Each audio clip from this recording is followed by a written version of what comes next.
Hello, welcome back to my channel. Thank you for watching. Just doing my routine Thursday night stream, trying to get back into posting on the regular. Just quickly, I'll put this banner down here for the winner of my 200 sub giveaway, just in case he hasn't found it through the other path. Um, it's here for him. Okay. Yeah. Have someone in the background. Let's add him up. There you going, buddy. Oh yeah, that time of year can be fucked. Yeah, I know the feeling, dude. No matter Oh, what you do, there's always something else. yeah, like I literally just got off the phone with Beck, and I'm like, I have not done a video. Like I've done my live streams, but I've not done a video in 2 weeks, which Yeah, is very much like unlike me. I usually at least do one a week, absolute minimum, and I have not done any at all. And it's like, fuck. yeah. It's just been I've been. too hot, too busy, too stressed, too everything. Yeah, I know the feeling, dude. I Mm. keep trying to tell myself I need to stay active during the Thursday night, and then it comes to Thursday night, and I think to myself, do I bother? Do I just sit there watching TV?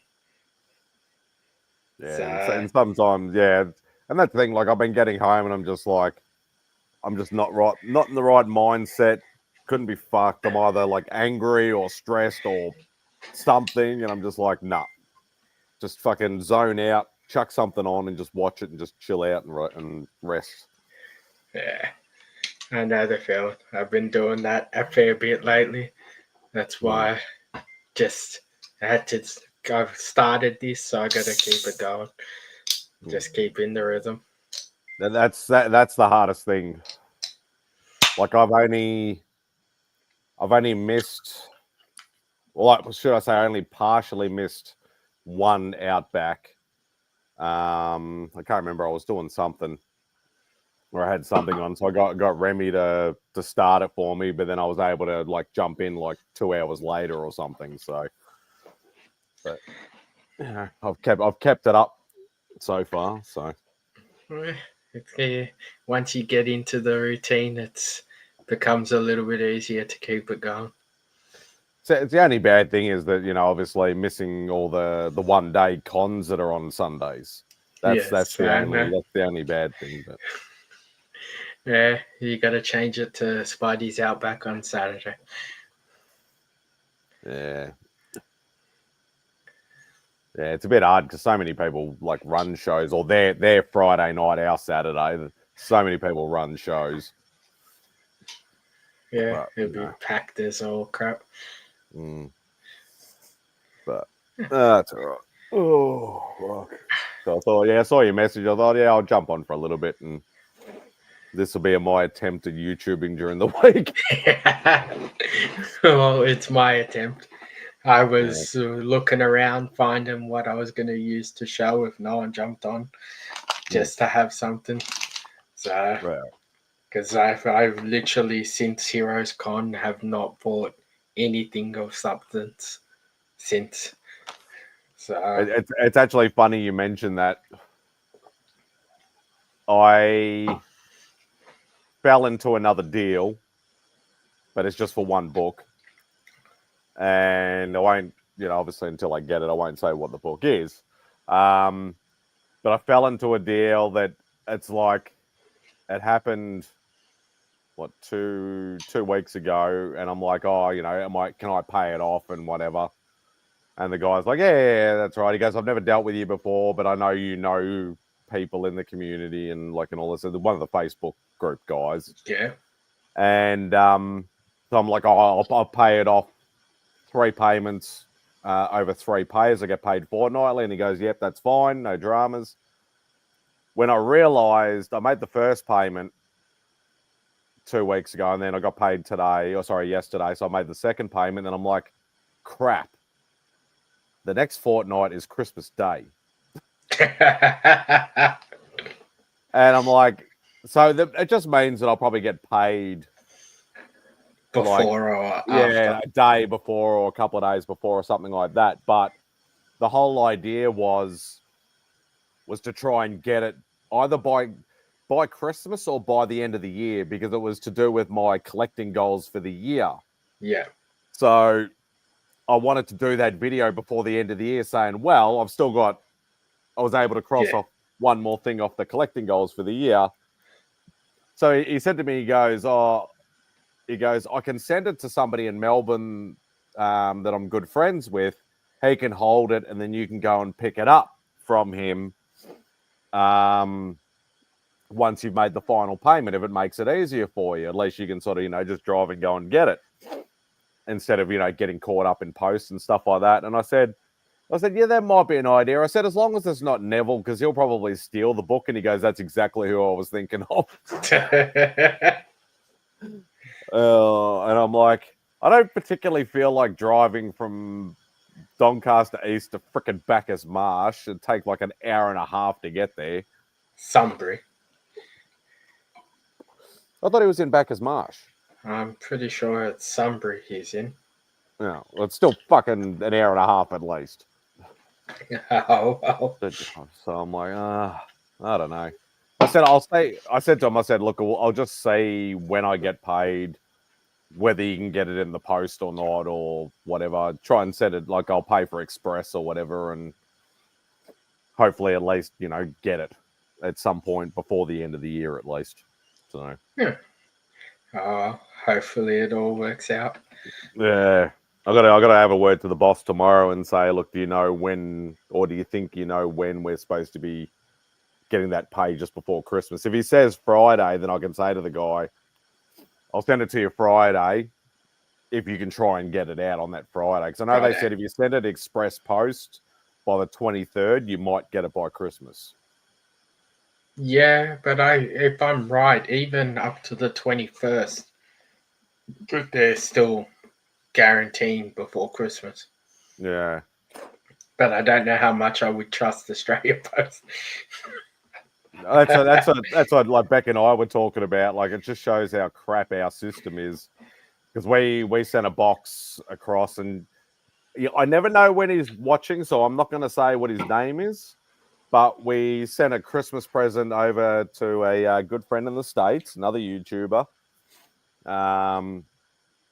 and we've been tracking it. Beck and I have both been tracking it and keeping an eye on it, and it's been like on the Australia Post website, it still says in transit. Yet when you go to the USPS site, it says attempted delivery, sitting at postal. Like it's been carted. In other words, Yeah. So it's like it's so much further ahead in the tracking than what Aussie Post is that I just why did I even bother? But once it gets to the States, the next update you get, the next update you get from Ozpost will be delivered. Yeah. And that's it. Or picked up. They don't keep tracking it.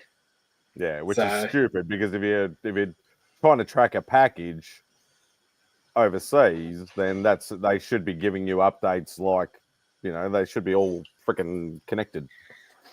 You would think so, but in saying but that, no, the post there isn't exactly much better. I had something sent from somewhere to the States, and the tracking kept saying it's in transit to destination, in transit. Then stayed like that for 4 days, and then all of a sudden, message being delivered. Yeah. So. They're hopeless. I think it's a matter of which person has it in his hands, if they do their job of scanning. Just scanning it and recording it and everything. And if the actual scanning thing does its job of actually scanning and taking in the details as well. Yeah. Yeah. Realistically, most countries' friggin' postal services are shit. That's why a lot of people like using, the major freight companies like UPS and DHL and FedEx and all that sort of stuff, because their tracking is like ridiculously detailed. Well, I remember. I think it was my 100th giveaway or something.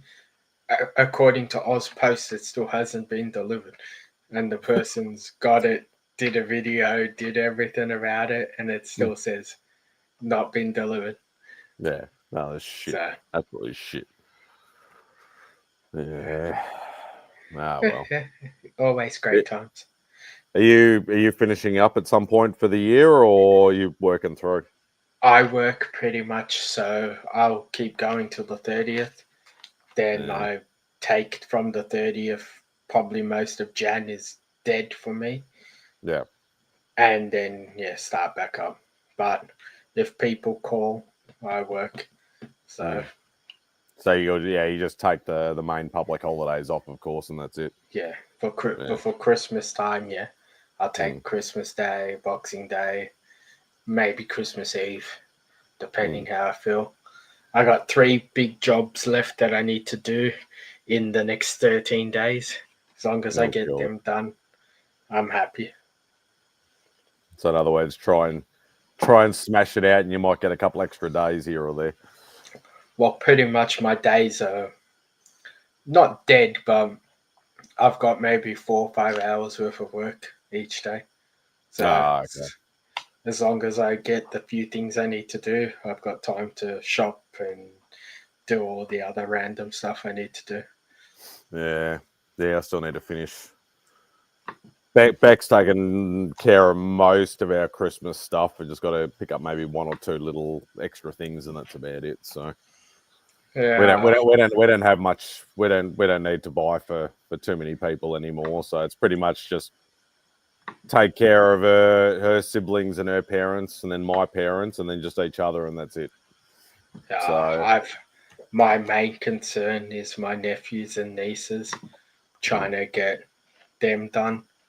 The rest, whatever happens, happens. If I find something for them, I do. If not, I don't. I'm a bit over Christmas at the moment.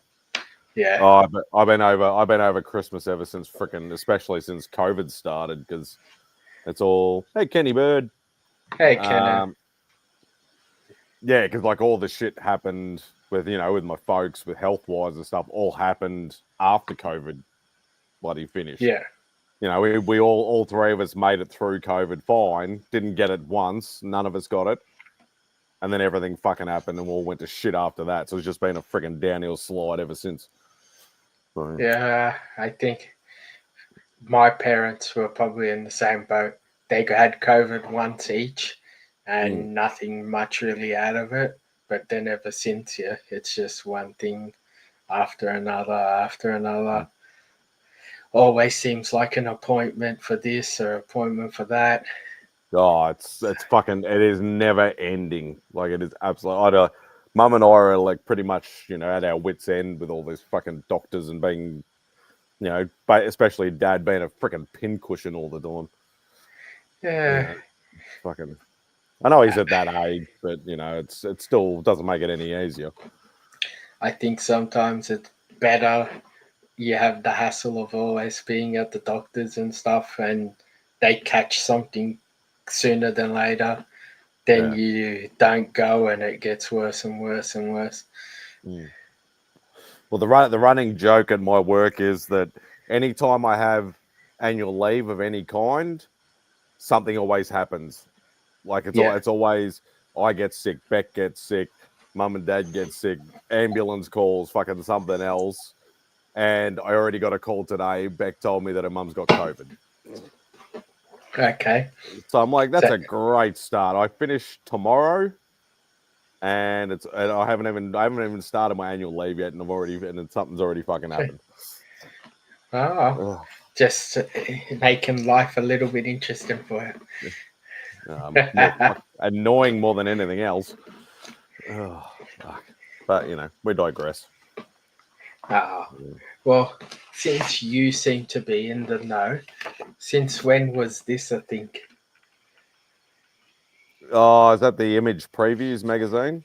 Yeah. Yeah, it's only, as far as we know, I don't know how long it's been going overseas, but I know it's only recent here.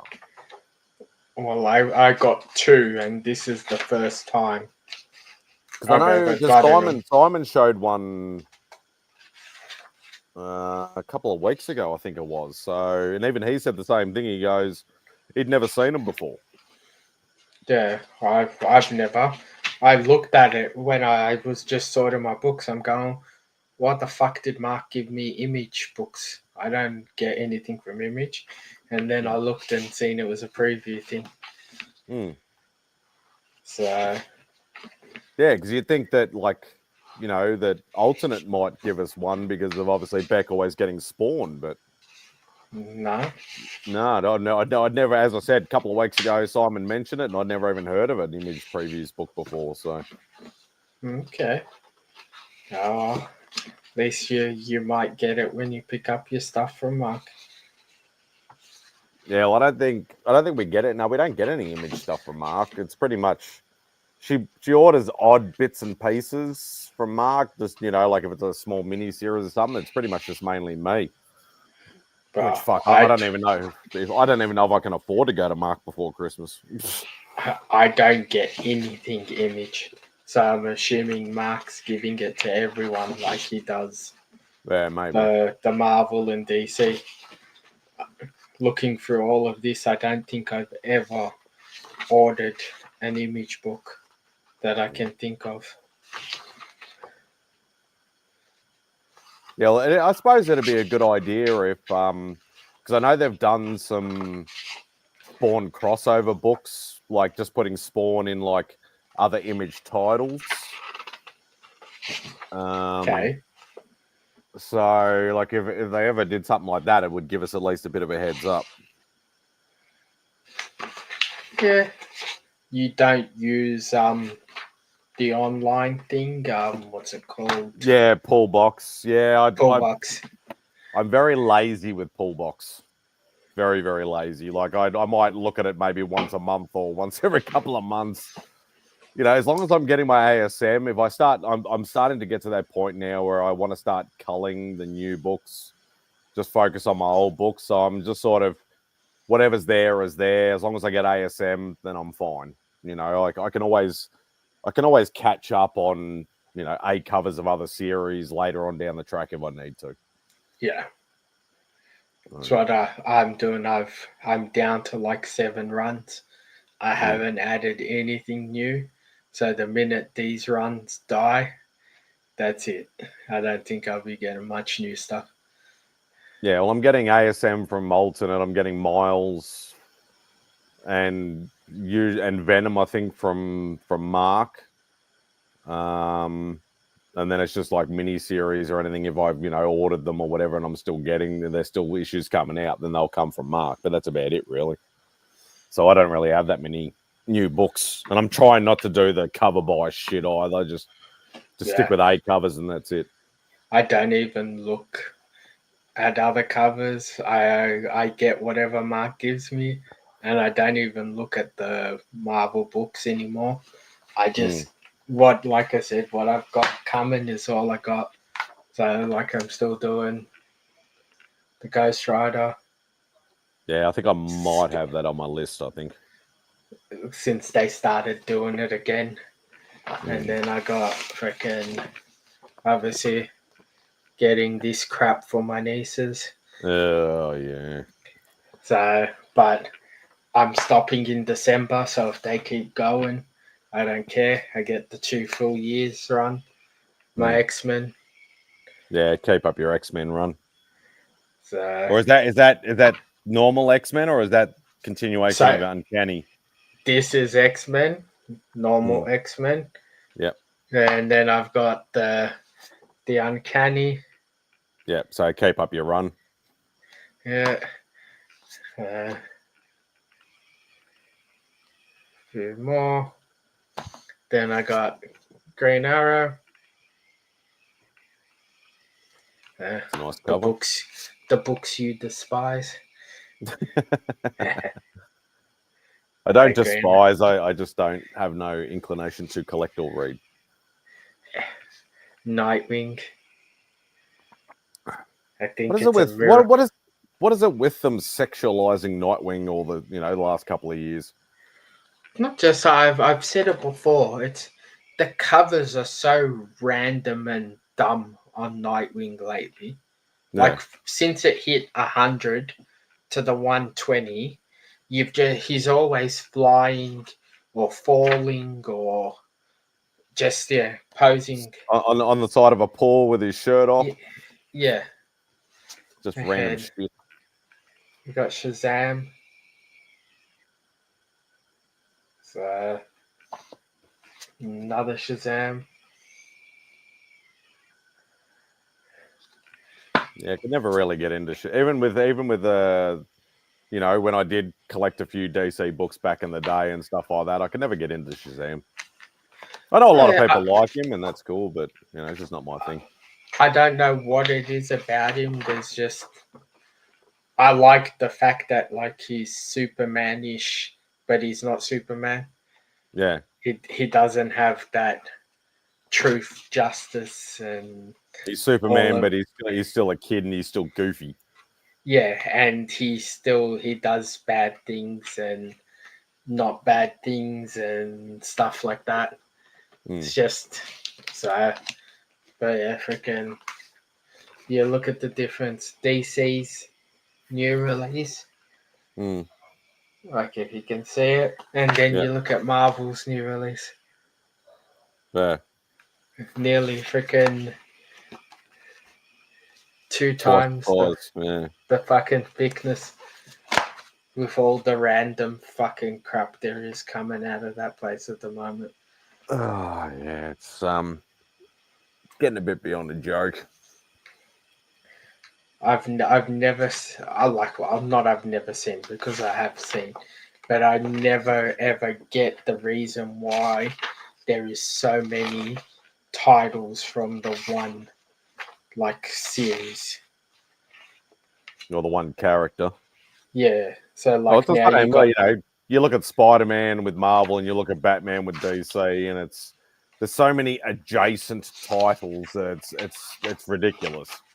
Because even with like Spider-Man, you got multiple Spider-Man titles. You got Miles, you got Venom, you got Carnage, you got Spider-Gwen, and then there's any kind of other mini series of other characters, Black Cat or whatever. It gets beyond a joke after a while. Let's see, we're up to 4 X-Men titles, 5 X-Men titles, 6, 7, 8, 9, 10, 11, 12, 13, 14, 15, 16, 17, 18, 19, 20, 21, 22. So 22 X-Men and X-Men character titles. Yeah, it's in this book alone. Yeah, so that's fucked.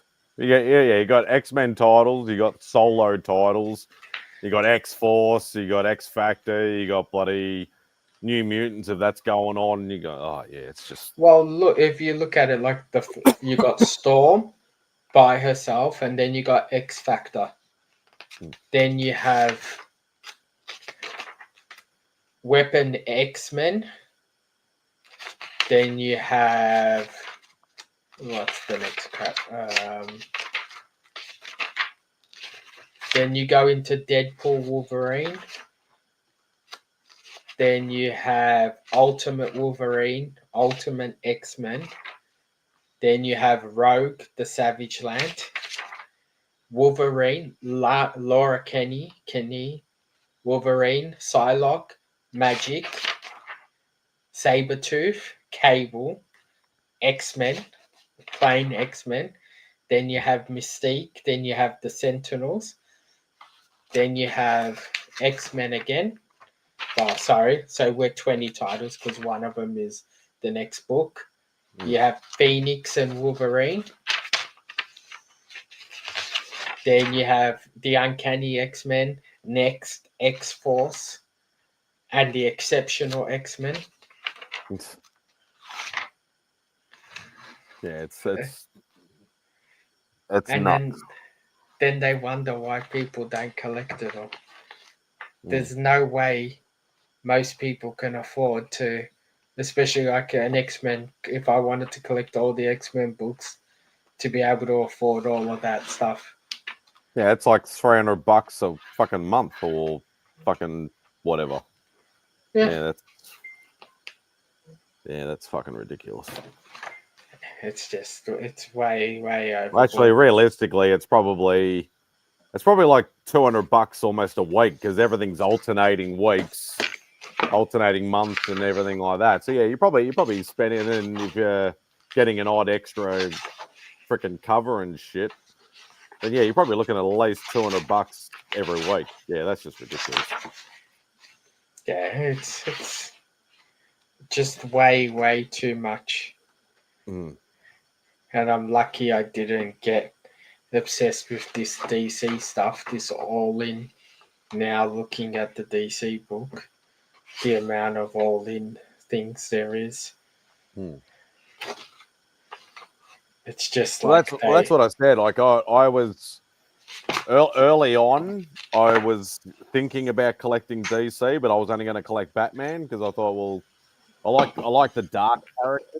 I like Batman. You know, he's good and whatever. And I'm glad I didn't because then that'd be freaking just as bad as Spider-Man with fucking all the titles.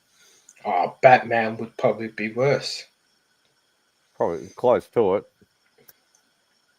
it. Well, like I started with Nightwing because his runs are normally, 30, 40, 50. This, I think, is the first time he's had a run hit triple digits. Mm. And it had to be the one I started collecting. Yeah, well, it depends. Also depends on whether you're a completionist or not. You know, it's sort of like, okay, well, I have the current volume of Nightwing. Do I go back and collect the other, volumes? They may be smaller ones, but I have been. That's what. well, there you go. That's why I started with Nightwing. But in the time this Nightwing run has been, Shazam has had like 4 or 5 separate runs in the same time frame. Same as Titans. Titans has had like 2 or 3 separate runs. Yeah, well, that's like Spidey. Like Spidey's up to volume 9 or 10 or something now. That's like volume 1 is, what's it, 700 books or something, I think it was. Did it stop at 700 or 800? Actually, no, because it went to volume 1 finished at like the mid 450s or 500. And then they restarted it, but then they restarted the legacy numbers because they're due to everybody complaining. Yeah. But it's still classified as a second volume. So, but yeah, it's up to like all encompassing. It's up to like 1,000 or something issues for the whole entire run, all volumes. But yeah, it's up to like volume freaking 10 or 11 or something like that. It's just ridiculous. Yeah. It's the way they keep us hooked and keep us buying. I think it'd be easier keeping track of legacy numbers than it would be volumes. Because it's like, okay, well, there's like 25,000 number ones, but it's all still the same run. It's just different volumes. And it's like, just, start it at 1, and if it keeps going past 1,000, just keep it going. The problem is with the legacy numbers, they start doing it, then they stop, then they decide to start posting them again. And then they give you double numbers. Like there's like the volume number, and then there's the fucking legacy number, and it's like, yeah, they did that in volume 2 and 3 of Spidey, and that was fucking hard enough. And then you get the rubbish, the 72.1 and 72.2. Crap. Yeah, got all those too. Hey, Sarah. How you going, Sarah? So I think they work out how way to make it as difficult as possible and say, yeah, that's what we're going with. Just I understand the reasoning. The reasoning behind it is a lot of people like to collect a series from number 1, and they like to try and get new readers in. They're like, oh, there's a Batman #1 out, or there's a Spider-Man #1, or an X-Men #1, or a Spawn #1, or whatever. So like, I'll collect from there. Well, Good lucky playing you. Final Fantasy. Yeah, we're just gas bagging. Yeah. So I can understand their reasoning behind it, but for the old school collectors, we all hate it. Yeah. They care about the new people and not the people who collect them. Hmm. And I And think Sarah, can you put a rocket up Simon's ass and get Simon to drop around Beck's freaking Spawn book that he still hasn't given her? Fuck's sake. It went from Bubs to Dave. It went from Dave to Simon, and then it's still supposed to go from Simon to Beck, and it still hasn't happened. He's had it for like 2 months. He gave it to the wrong Simon. Yeah. Yeah, like realistically, all he has to do is just drive around the corner and give it to Beck. Yeah, well, there you go. Yeah. Oh, maybe Christmas time he won't have any excuses because he won't be working retail. He'll have time to do some stuff. Yeah, exactly. I think he owes me about 1 million favors, so I think he can pull his finger out for 1 second and fucking drop the book around.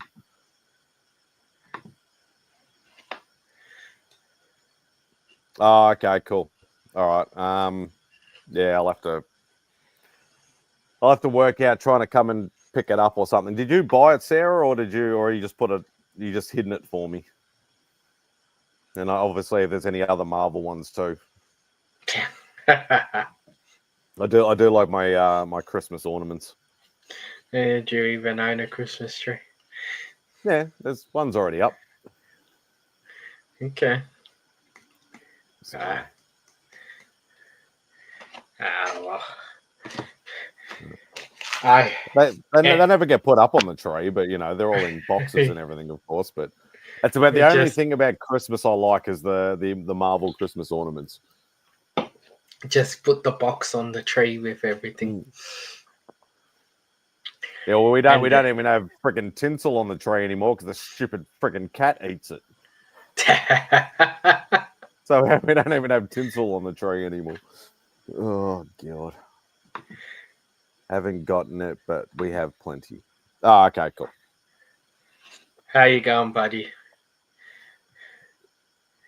Don't know who you are, but hello. It's Danny's cousin in Malta. Ah, yeah. Oh, nice. Yeah. You got Tigger with us. Oh, nice. So, I end up getting my order from that shop. So I got all the hats and the t-shirts and stuff. Oh, nice. So, pretty interesting stuff. Come over for. It sounds like a plan.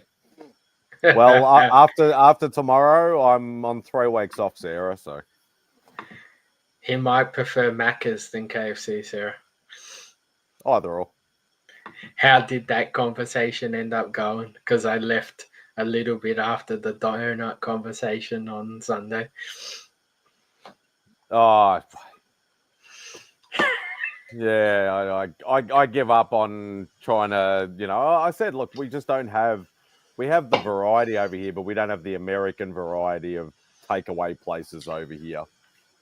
You know, and I try to explain it to them that, you know, like we only have Macca's and KFC, and, you know, like we're starting to get a little bit more sort of filter through, but not as much as I have over there. It's better for us the way it is than being like them. Because they have a lot more variety, but they'll have 4 or 5 places doing chicken the same sort of way. Yeah. So they're all competing against each other. But in the States, obviously there's a shit ton more people. So it splits out even, whereas here that stuff wouldn't happen. Yeah. I still want to try... I noticed one the other day that seemed a little bit closer. Five Guys. don't bother wasting your money. Oh, okay. Because I know that Don't get me somebody. wrong. It can if the people working in the shop like make it properly. It's a nice burger, Mm, but it's way overpriced for what it is. yeah, and I suppose I have pretty plain burgers. I don't really go And too exotic. so the way they work a burger is you make the burger. So you pick the bread, then you pick the meat, and then you pick whatever addings you want on it, and the price just adds up. I think the Well, last that'd time, probably work out well for me then, because I wouldn't have much on it at all. yeah, but just for like the base burger, like the burger and the bread and something, I think it's like $13. Mm. I suppose I can get a whole meal at KFC for that. Yeah, like it cost me, I think like $24 for a meal Oh last god. time. Yeah, because I think So I'd be pretty much meat, cheese, and sauce, and I'd probably be done. yeah, like I've had it a few places. Like I've had it in the States, I had it in Europe, and that it's just the same. Yeah, It's nothing special. Like there's it's just something better different to options. try. Yeah, it's only Yeah, because like Beck and I are lazy on the weekend, and we're like, it's always KFC and it's always Macca's or it's always Red Rooster. She won't eat Hungry Jacks because it makes her sick.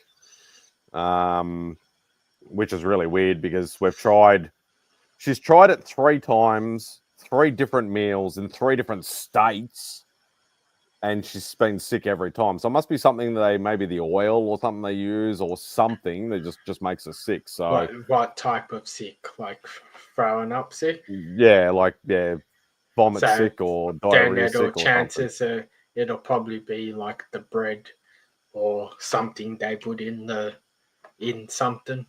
Yeah. So, but Because like I don't get Hungry Jacks very often, but I like Hungry Jacks every now and again. So when I get an opportunity, but it's just more the point of where because we're so lazy, we get sick of eating the same fucking the thing same every thing. weekend. Yeah, and it's just we like if we can find like a Five Guys, or I haven't tried Carl's Jr. But I got to find something that I can eat. Obviously, me being a fussy asshole. Well, Um, try Carl's Jr. because I don't know how long it's going to be around for here. mm. Most of them are closed. So, I know there's one. I think there's still one at Knox, which is obviously nice and close. So yeah, if it's still check. open, go to it. Mm. Because I think there was like 13 stalls in Victoria, and Mm. everyone thought they were all closed, but the one in Melton's still open. Mm. So if the one in Knox is still open, there might be 3 or 4 left open in the state. Yeah, because it's in the ozone area where all the other sort of restaurants and cinemas and shit is. So it would get a lot of foot traffic. So if it became popular, it would do well. I don't mind Big Carl's. They've got nice burgers. Mm. And they have dirty fries, so they don't fully peel the potatoes. Mm. So they cook it with the skin. If you like Yeah, that I don't stuff. know whether I'd like that or not, but I'd give it a crack. You gotta learn to try new things. Nah, fuck that. I'm too old for that shit. Especially if you go to the States. Yeah, like even though Macca's is the same sort of thing, it's not the same. No, I know plenty of people have told me that. So I watched that. What's that guy in Sydney's name? The Spaniard or the Spaniard or something like that. He owns like a couple of like kebab shops or something like that. But he does YouTube shit, and he does that. He goes around the world and like eats different foods. Like he went to like Vietnam and tried street foods and all that sort of stuff. And he actually did a comparison video. He goes, I'm gonna go. He went to I think Houston or something, and he tried like their Macca's, their KFC. He tried Taco Bell and and a few others that are like American based or whatever like that. And he goes the Macca's here tastes either the same or a little bit worse. He goes, the KFC pretty much tastes the same, but they don't have the same stuff. He liked Popeyes. I want to try Popeyes eventually, but obviously there's none Popeyes here. is good. You know, and I wouldn't mind trying some other bits and pieces, but So I've had Macca's pretty much in every country I've been in. mm. So I've had it in Europe, I've had it in America, I've had it in Asia, I've had it in Dubai, and it's I know Macca's in Japan is a different experience because they got some fucking weird shit. Thailand's the same. They had different stuff. Europe's the same, different. It's literally different everywhere. Like same basic stuff on the menu, but they have their own cultural sort of stuff in there. Yeah, but even like you get the same thing, and they say like it's processed and sent around the world. It's all the same thing. It's not. Like it may look the same, but when you eat it, it's different. Even it's the same thing with like when I send Tim Tams or Cadbury's chocolate over to some of the guys in the States. Yeah. Like I know because I sent, that's why I asked Austin, Yes. because when we sent him the Spawn books, I said, what did you think of the Tim Tams and the chocolate? And he goes, what the hell do you put in that chocolate? He goes, it tastes way, way better than the Cadbury that I get here. He goes, I said, yeah, well, it's like our milk or our water or our sugar or whatever. It's not your one. So because it tastes way better. They use cane sugar more than what we do. But even like what do you call it? The like KFC chips, no one has the chips we have here, and they don't have the salt that we put on it. Like I've never even had any sort of salt on chips in the KFC anywhere in the world. Well, that's just shit. That's like when I get KFC chips from here and it's got no seasoning on it, I chuck them out. I'm like, this is boring. Even gotta like have the seasoning. Subway, you go to Subway and it's not like here. Yeah, it's not like you go and you wait in line and you say, I want this, and this. You go, I want a number 8 with no pickles, or a number 8 with no onions, no this. Oh, so they got like pre-made sort of setup system sort of thing. Yeah. Well, that's a bit dumb. So, and there's just a lot of different weird stuff. Like, I try to try one different sort of fast food place every time I go, just to experience. But yeah, I don't think I'm even close to coming to all of them. And I've been like 6 or 7 times. Yeah. Fuck, I need another drink. I'll be back. All good. So, I will chuck up this banner again in case Groove Dude is watching this stream. That's my Insta. If you want to hit me up with your details so I can get your 200 subscriber prize winnings across to you, I will get them packed and shipped out the minute I get your details, and I'll let you know straight away all the deets from there.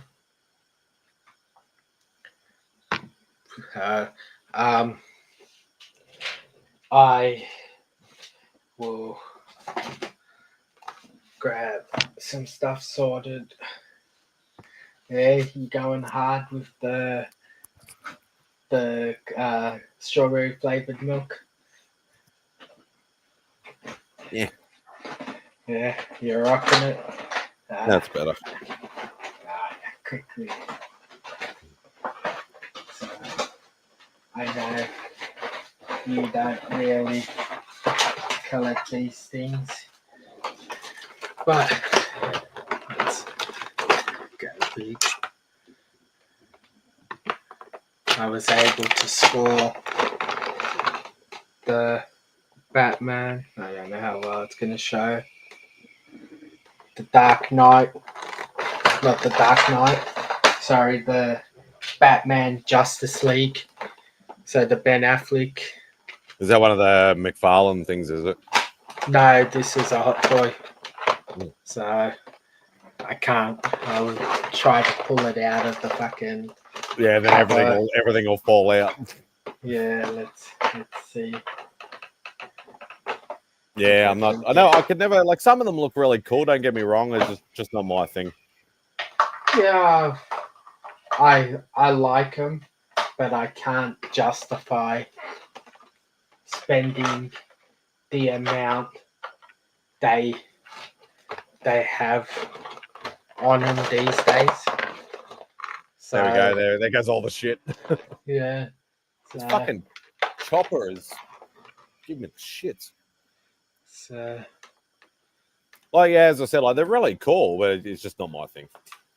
the amount of details in these things are crazy, and for the price tag they used to be at, you can justify spending it. They're worth it.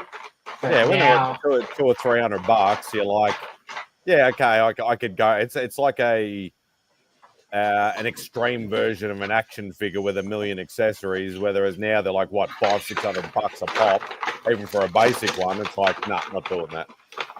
but not just that, they've become like Funko, and they're re-releasing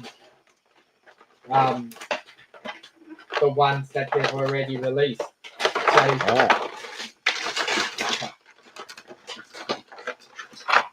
you're not going to be able to get it back. You're not going to be able to get it back in now, are you? I will. It just the stuff started falling out. You what you call it?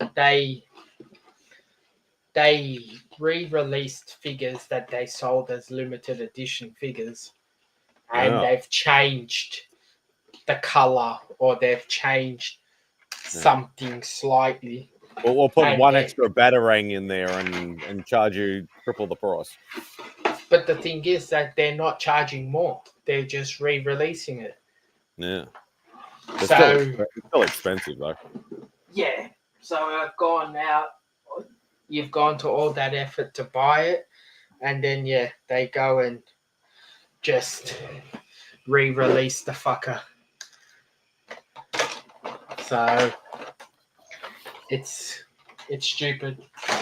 If I'm gonna go to the effort of spending the freaking $500, $600, $700 it is on them, I'd rather just get a premium format. Give me a second. Yeah.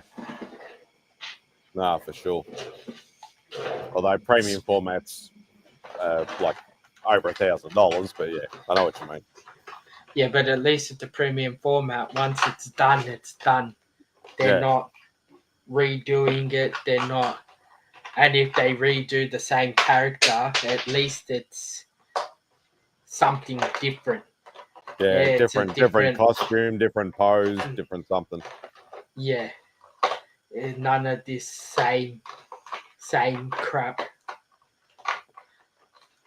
So freaking. And they're obviously looking for somebody because they're just circling. Oh, the coppers, this time of the year, they freaking. They haven't got the spotlight out though. They haven't. No, not at the moment. It'll happen eventually. I'll stick my finger up and see if they come knocking. Are you the prick we've been chasing? Come and get me, dirty coppers. All of that shit's back in. So now let's fix the other thing. The only reason I freaking got this Batman is because the cash converters must have been closing down or something for whatever reason. And I went in and it was half price. So, I ended up getting it for dirt cheap.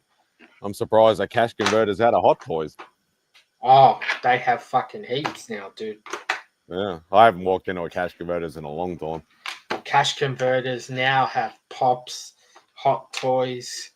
I know they've had Pops in the past when I haven't popped into one for years, but Yeah, just very surprised. I suppose, yeah, everybody's just seeing collectibles as money, and it's like, okay, well, I might be able to get some decent money for this, and they're probably getting fucking ripped a new one, and then they'll just charge a premium in the shop for it and make heaps of money. I think what it is a lot of them. People go in there borrowing money for stuff and say they're gonna come back, and then they Yeah, never come back to pay. pawn it instead of Yeah, selling it. yeah, to buy. So they come and try and get as much money out of it as they can. So, but yeah, for the price I paid for this, the box is a little bit battered and bruised, but it was for my own collection, so I didn't really care too much. I don't know how, because I'm not a big DC Batman fan, but I started collecting all the versions of the Batman Hot Toys, and I didn't have a Ben Affleck one, so when I seen it for the price it was, I figured if I'm going to get one, I might as well. So, got it. Eventually, I'll pull it out of the box and add it to the collection in the wall. If you can find space. Yeah. I'm sure I can make some somewhere. I'm cleaning out. This an inch to the left and this an inch to the right, and move this one forward a little bit, and just right in the middle there. I'm gonna make a custom cabinet for the back there. Get rid of the Detolfs. So I'm gonna use them to make the cabinet. Oh, okay. So instead of me, you can see how I lose that section in the... Yeah, you got the bit of gaps in between. Gaps, yeah. So I'm gonna make a solid back with the frame with a glass in it, and then use the other glass as shelves. Oh, yeah. And then have it as one long cabinet. And then use the doors as doors as well. Oh, yeah. So I'll work out something. And jack it up, I'll pull those frames off the wall and lift it up a bit so I have a shelf on the bottom and a shelf on top. Because I just got way too much shit now. I was going to say that's going to be a decent undertaking, even just gutting all those those bloody Detolfs. Oh, damn, they're not so hard. Just a few freaking Allen key bolts, and they come apart. No, I mean like emptying everything out. Emptying, yeah. Yeah, that's going to be the pain in the ass thing. I'll lose my kitchen table for like a month. Yeah. Because that's all right. Just eat the recliner while watching TV. Yeah, it's something I have to build in place. So I can't exactly prep it and have it ready. So yeah, that's all right. That's what I was saying to Beck. I mean, the last 2, maybe 3 Christmases. No, I say at least the last 2 Christmases, I've been planning on actually like pulling out all my short boxes, because the problem is before I started going nuts the last 5 or 6 years on books, every time now, like I did where I jumped on every live stream for like one Christmas about 3-4 years ago. Any hangout stream I could get on, I'd do it, and I'd just be sitting there bagging, boarding, scanning, putting everything into CLZ, so I was all up to date. All those boxes that I've had for years are all alphabetical, but all the stuff I've acquired in the last 3-4 years is all random. So I've just been scanning, putting it in the box, scanning, putting it in the box. So I'll open up a box and there'll be like, 120 books, and they're all just random. No rhyme, reason, no nothing. Just so I've got my CLZ up to date. But now I've got to the point where I'm like, what if I actually want to go into a box and find a book for some, like for a video or for whatever? Yeah. I'm going to know no idea where it is. I know. I've been reorganizing my drawers, and you get so far and then you get more books, and then there's no space for them. So you have to start moving everything again. I've filled my cabinets. I've got no more space. I'm gonna have to start short boxing it again, or make another cabinet somewhere. Mm.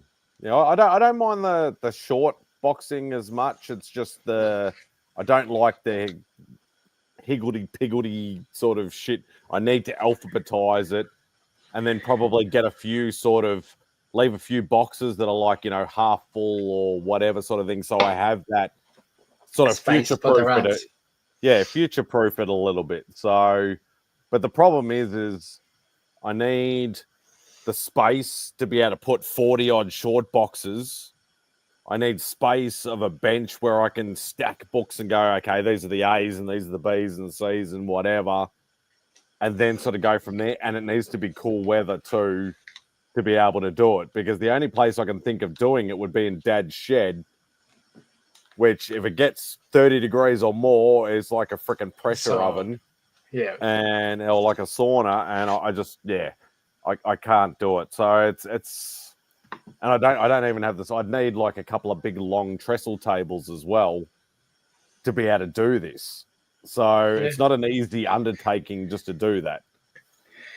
Yeah, well, you got to get yourself planned and get it going, because the more books you get, the harder it gets to do. Oh, it's already hard. Like I'd say I'd have about 40 short boxes. I'd say roughly, and I'd say at least 10 of those are mixed.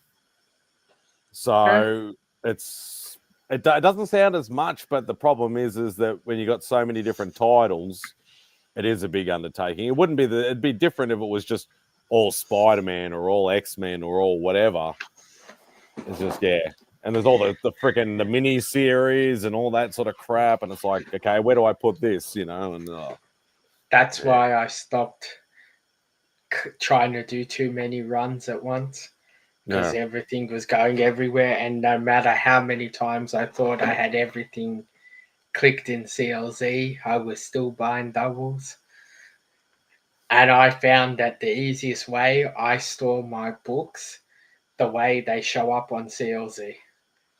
Yeah, that's probably the best So way to do that it. way, if I'm looking for it, I look at CLZ and I know this book should be behind this book. The only thing that I keep separate is runs. So obviously my X-Men run is on a shelf to itself on a drawer. And then like my Nightwings, because I've got more than 20 books of the one single run, I'll keep separate. So I know I can go straight to that run, but everything else is just CLZ organized. Yeah, that's probably a good idea. Yeah, because I can literally just pull all the boxes out and just go, okay, this is the first title in CLZ. Let's go and find those books, and then okay, that's the start of the box. So even if I just grab like another 5 short boxes and then just start from there and just keep going, sort of thing. Yeah, it's probably not a bad idea, but I need like big trestle tables that I could put in the shed or whatever to at least start it. But I don't even know. Beck's dad might have some, but I don't know whether they're how big they are, or I need like those big, almost the ones that they use at like Yarraville and stuff like that sort of size. Couple of those. Yeah. Your best bet is if you think your CLZ is up to date. Oh, I know the CLZ is up to date. You just got to get the 10 boxes out that you know are mixed, because the rest should be all in order. So when you can sit them on the floor, and as long as you put like a sticker, this is Amazing Spider-Man, this is this, you put the 10 boxes on the table, you start your new box. I need all these books. The ones in order, where to go, and then you have to sort through your other 10 boxes trying to find the bits and pieces. Because I've pulled random books out, like, but don't forget, like, I have the runs of the old stuff that I've got as well. So if I get to a box that's already full, I'd still have to go to the next box anyway, sort of thing. So I'd literally have to redo the whole thing to a certain extent. Oh, you're gonna have to, but what I mean is your old books are already in order. So when Yeah. you're starting your new box, it's more finding the mixed random books that's going to be the hard bit. You can Yeah. go pull your big lots straight into a new box easily. And just sort of make that as like the middle box between the two old boxes, sort of thing. Yeah. Yeah. So But yeah, I yeah, think it's, as I said, it's just, it's like I'll have the time now, but I need those tables, and obviously, I need to do all that sort of shit as well. So yeah, I need to find out. See if Beck's old man will have to have some trestle tables floating around somewhere. it'll start with the first box. Yeah, Once you get through the first box, it I'll just becomes keep easier. going. I'll just start smashing through it. Like it'll And probably then, take a good couple of days at least. oh yeah, but Yeah, to you do it. also, I don't know if you're the same as me. Once you start looking through boxes, you sort of click where things are. So when it comes time that you need it, it should be this box, and you Mm. get pretty close to being in the right box, Yeah. trying to find it. Yeah, well, And I it's, did. I did originally just start numbering boxes, like not putting labels on or anything like that. I know Beck's put labels on hers. She's got like, okay, spawn from, like, or she's just got spawn, and then she's got miscellaneous spawn. She might have cursor spawn or scorched or gunslinger or whatever. So she can do that easy when she's only collecting one character. But when I've got like freaking 50 million different freaking runs and shit. I bought dividers and I used the dividers. So Yeah. I was thinking about just that, and I'm like, that's just taking up space. the dividers barely take up any space. That's one more book that could go in that box. No, even with the divider there, it's not going to make a difference. Dividers, Yeah, they're only thin little fucking shitty things. yeah, But and I don't know. I use them to split my runs, split the letters, so I know where Z starts and ends, obviously, and all the other letters. Yeah, Just makes life so much easier. it might be a good idea. And Even if it's just A to Z, like it doesn't have to be done in characters or in series or anything like that. Just in letters would definitely help. yeah, I didn't do it for every run, but like runs where I have more books than not, I put like Batman Adventures if I had more books. So I know if I'm looking for a Batman Adventure book, it's starting from here to there. Hmm. Just it makes it a little bit easier to find what you're looking for when you're looking for them. Yeah. Yeah. Hopefully. Well, this summer has not started off well if I want to do it in cooler weather, because it's been fucking hot lately. Oh, Monday's gonna hit 41. Oh, I know. I saw that. I'm just like, I'm going to be hibernating that day. That's for sure.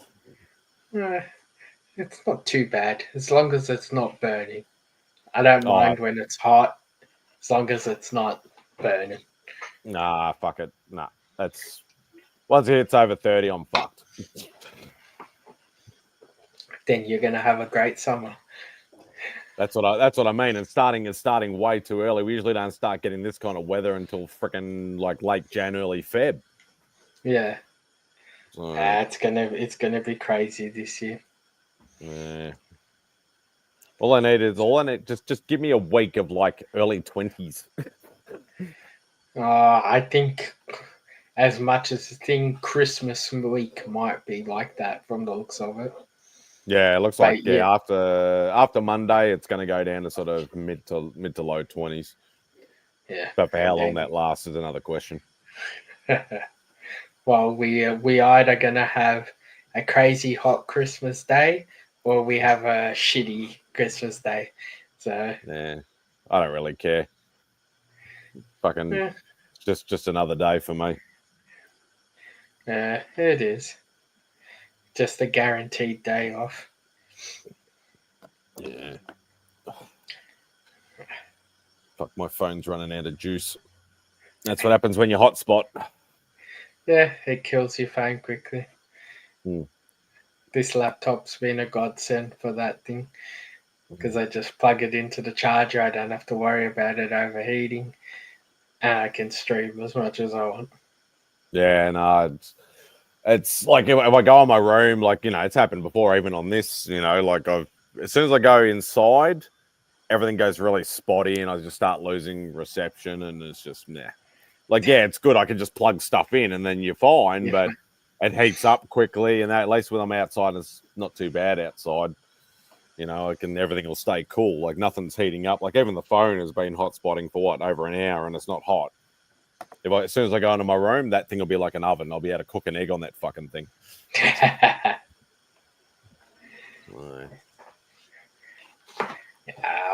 Yes. You gonna be doing the Outback all the way through? Yeah. Yeah, I'll be it's not falling on any public holidays or anything. The only thing is I wouldn't have minded going to the big bloody reservoir thing this weekend, but because I still haven't been to one. But really 2 weeks before Christmas is like, come on, that's just stupid. Well, all of them are stupid. Freaking, I heard Oz Comic Con was not great last week. Nah, it's they haven't all the ones they've done, all these so-called the only one that was good was the one straight out of lockdowns because everybody was itching to go and do something. Yeah, and it was nuts. Like they had a lot of people. They made plenty of money. We had plenty of comic vendors and all that sort of stuff. But all the other ones after that have just been absolute shithouse. Yeah. I think I might be done with Oz Comic Con after the stuff I've been hearing about last weekend. Oh, it's just to be perfectly honest, like I've heard rumors too that they're not doing so well, and they probably they'll either need to be bought out or they're going to need another backer to be able to make it better because it's not doing. Yeah, it's not making money. Let's put it that way. Yeah, but the company doesn't care. The company makes money from their other shows, so they obviously they care that it's not making money, but they don't care. Like they'll let it die. It's not like it concerns them. Oh, I'm not talking about just the Christmas edition. I'm talking about the whole Oz Comic Con. I mean, yeah, that's what I'm talking about. I don't think they honestly care because the other shows that company that owns them does are big nationwide shows that have been I didn't think around they did. years. I didn't think they did any other shows. Yeah, the people who own Oz Comic Con do the Melbourne home and living show, and so not pop culture stuff, other stuff. Because I was going to say that the guys that run the like Supernatural Con and the Walking Dead thing and that's the owners of Metro. Yeah, that's Carissa and Rand. They always run those ones.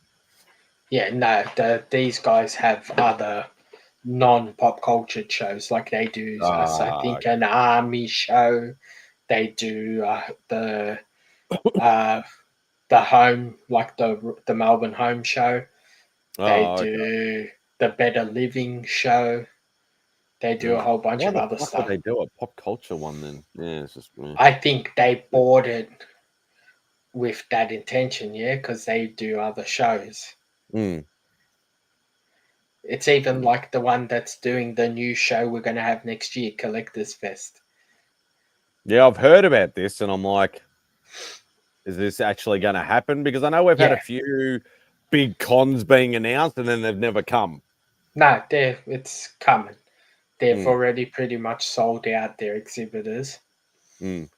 But if they set it up the way they're advertising it as they're going to set it up, it's either going to work great for them or it's going to kill them. They got everyone separate. So, like, if you go there for comics, you go to one section of the show, all the comics are there.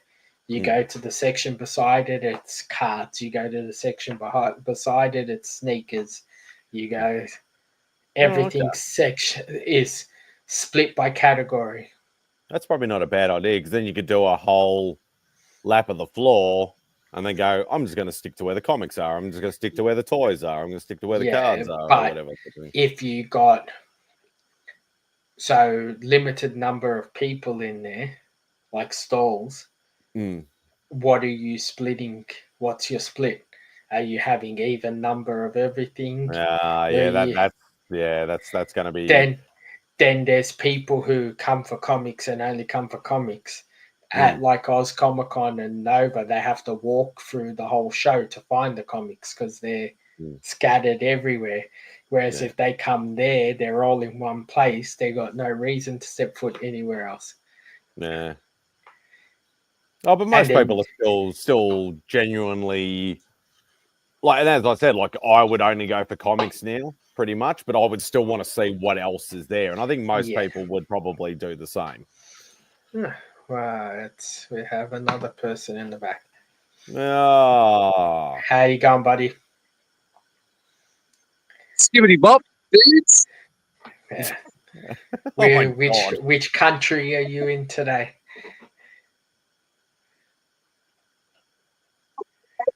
Sorry, I'm doing an easy verse. I'm en route, so I will just listen. Oh, good. Yeah. So I think there's a good chance it might work, but I'm not sure how their show's gonna go. Yeah. Like I was gonna do it, and then I pulled out because I fall in too many categories. So I didn't know if they're gonna put me in a category just because I have it, and I might have a few things of it, and then no one really comes look at my store. Yeah, but there's a lot of sellers like that. Like not every seller is purely comics, purely cards, purely this. Like there are a lot that are, but there are a lot that do. You know, like they have figures and pops and whatever, and then have a couple of short boxes and then things like that. And we get a lot of that sort of stuff. So yeah, but those sort of people have like a big bulk in one category. Yeah. The only thing that I have a big bulk in is pops. The other stuff I'm sort of split evenly. But if they got too many pop people and they put me in one of the other categories, I don't know how it's going to work. So I think I'll go check out the show, see what it's like. If it's any good, maybe, then... Is it just a once a year show? Do we know, or we don't know yet? Yeah, once a year. So that's why I think next year I'm doing Nova, I'll do Metro, and I might do the big Reservoir show. And that might be the limit for the year. Are you going to do Hero, Sean? I'm contemplating, but we'll see. I just finalizing all the stuff for C2E2. Just bought the tickets for the show and booked the hotel and stuff. And then I'll work out what I'm going to do after. What's that? That's what, March or something? April. I knew it was around that sort of time. Yeah, so... And like I said on the weekend, if Simon says he's coming to Heroes Con, I'll come 100%. Is Simon coming to Heroes? No. Not you, the other Simon. You got more chance of getting me there than him. That's right. So I've said to Mark that I'm going to carry you in my suitcase, Simon. I think Simple Simon will faint the minute he walks into that show. He wouldn't know what to do with himself. Well, he's not even really a book collector as much anymore, so he probably You're so bad to him, Spidey. I've known him longer than anybody else, so I'm allowed to be. I think Simon will get caught up in the lines for the people. Like he'd probably go crazy for Frizen, and then from Frizen to the next person and the next person. Yeah, you wouldn't see him. You just say, "Oh yeah, there's the red and black hair over there, and another line." So, but I'm not 100% sure they run Heroes this year. I think Next Sean, you gotta come because you're gonna see some classic books from me. classic books you buying or you bringing? I'm gonna bring a shit ton. I've got like so many that I've like stacked up that I've not shown anyone yet. Yeah, I've got a lead on being able to do New York this year, so I don't know if I'll be able to do all 3 shows. Yeah, it's probably a bit of an undertaking, Yeah, so and you're going to need plenty of money in New York because that's not a cheap show. yeah, it's why I figured if I'm Oh, hello, yes, hello, little buddy. Anybody in America watching? That's what a real possum looks like. It's a bit hard to tell because it's fucking small now, but let's see if I make you hello, little bigger. buddy. Will it make Hey. any difference? Hello, little buddy. Hello. You want to be famous?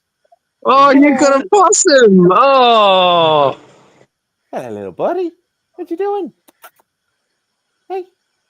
Yeah. Yeah, they occasionally just come and hang out. They like eating the flowers next door. I don't know why. it's Australian roof rats.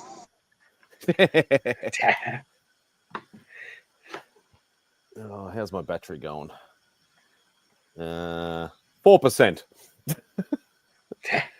It's when You they don't turn into want- drop bears. It's when they turn into drop bears I get worried. He keeps trying to get the Americans on the drop bears. It's fucking hilarious. I don't think I've even seen a possum up close like that besides in a Are zoo. you serious? No way, mate. I don't know what it is. Well, whereabouts are you? Because there's so many possums. He's in Melton. He's He'd be more probably likely to- invaded by kangaroos. That's what I was going to say. Yeah. Kangaroos more than I see anything else. kangaroos and foxes all the time, but not. Yeah, possums are a bit more suburban sort of areas. Like they like, trees and flowers and berries and rooftops.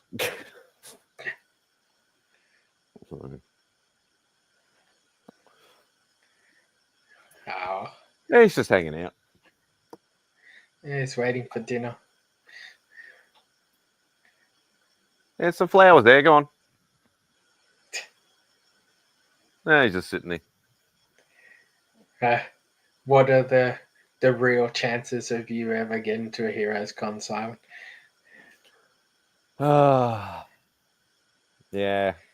No matter how much I want it, I'm a compulsive spender and I don't have much of a budget, so it'd be very hard. Simon, Unless- I am gonna make this my mission to get you there. Like no matter what. You're Like gonna give me you can. 20 grand. I'm not going to give you any money, but what I'm going to do is like, you don't need to spend money. Like you can be smart there. I've told everybody, and I'm sticking to my guns because that is the truth, is that if I'm going to go, I'm going to go once and I'm going to go big or go home. I will be like you saw. If you don't include the stuff that I scored to resale, you just count the stuff that I got for myself for my collection and the books I got. You don't need as much as you think. Yeah, but And if I'm going there, like this is looking at it realistically, as I said, like there's going to be so many books there, regardless of whether they're going to be better pricing than here, regardless. Even if it's overpriced for a con, it's still going to be better than buying them there than buying them here. And I'm going to walk in and I'm going to see like nearly all the books on my wish list, and I don't want to walk out going, oh, I've only ever had to save, an extra $500 or an extra $1,000. I could have got that book that I never see over here and all that sort of stuff. And I say out of my say 20 or 25 books that I got for myself, Mm. I walked out with at least 3 semi big books. Mm. And I can guarantee you I didn't spend as much as you would think I did on all of the books that I got. And I Well, walked Yeah, out with I mean, Simon, you know me, right? Like most of my stuff was my signatures and artwork. Mm. But in terms of big book purchases, like you can buy them on the internet. Like it's not that much different than the prices you get anyway. The key with heroes is finding the gems in the rough, like finding those little bargain books in the middle of the bins. Like, so it's not actually the big books that you get heroes for, really. Yeah, but that's what I'll be looking for though, because it's like it's cash plus opportunity. yeah, but That's all right, but that's like you take $1,000 and you just go, right, if I hit my $1,000 limit, then that's done. Or $500 or whatever, right? But And then I'll be annoyed that I don't have any money to fight, like because I'll see, I can guarantee I'll see deals, and I'll be like, if I had have saved more money, I could have bought an ASM 1, or I could have all bought an right, ASM so 3. this is so I'm going to remind you that this is one thing that's good about this community, right? Mm. So everyone's there. If you really wanted to book, do you really think that the people around you would not help you get that book if you'd run out of money? Like seriously, that's the thing you need to sort of say to yourself. Like, tuck your ego aside and think about how everyone's considerate about this community. Yeah, but They want I'm you to not get the one to books ask you for want. money either. I don't ask. No I'm not one's going to asked. ask people. No no, one's gonna. No one. No. But I think you misunderstand what I'm saying. Like if you said to like, I'll give you a good example. When you saw that book for Invaders, the one you were missing, if you Yeah. hadn't had the money for that day, what do you think I would have done? What do you think Mark would do? Right? Like these are the. It's not about. It's about. And I would expect someone would do the same for me if I had like, I'm missing a book. That's why we do AOKs. Mm. Yeah. and so excluding ASM 1, obviously, because that book is just in a different price range, yeah, just like my X-Men 1. Mm. Your 90% of the other books, you're gonna score like decent books with a minimal budget. Mm. Like the 3 big books that I think I scored at the show were the Iron Man 1, the Flash, the Between Two Worlds. Yeah, I know the book you're talking about. And- But Flashpoint. Sean, here's a good example, right? If you'd have been sitting there and you go like you were X-Men 1 was a good example, right? You were looking for that the whole time. You couldn't find the right grade that you wanted. You couldn't pull the trigger. But if you'd have found the right grade and you were sure X, right? I'm pretty sure a lot of people would have like you saw it at C3, right? Like everyone puts we Yeah. all want people to get the collections they really want. I don't doubt that if it came to it, that everyone there would have helped. But what I'm trying to say to Simon is obviously his big thing is because he wants those big books. But if he's going there without the budget for it, it doesn't mean that he can't still score decently books that are not that big book.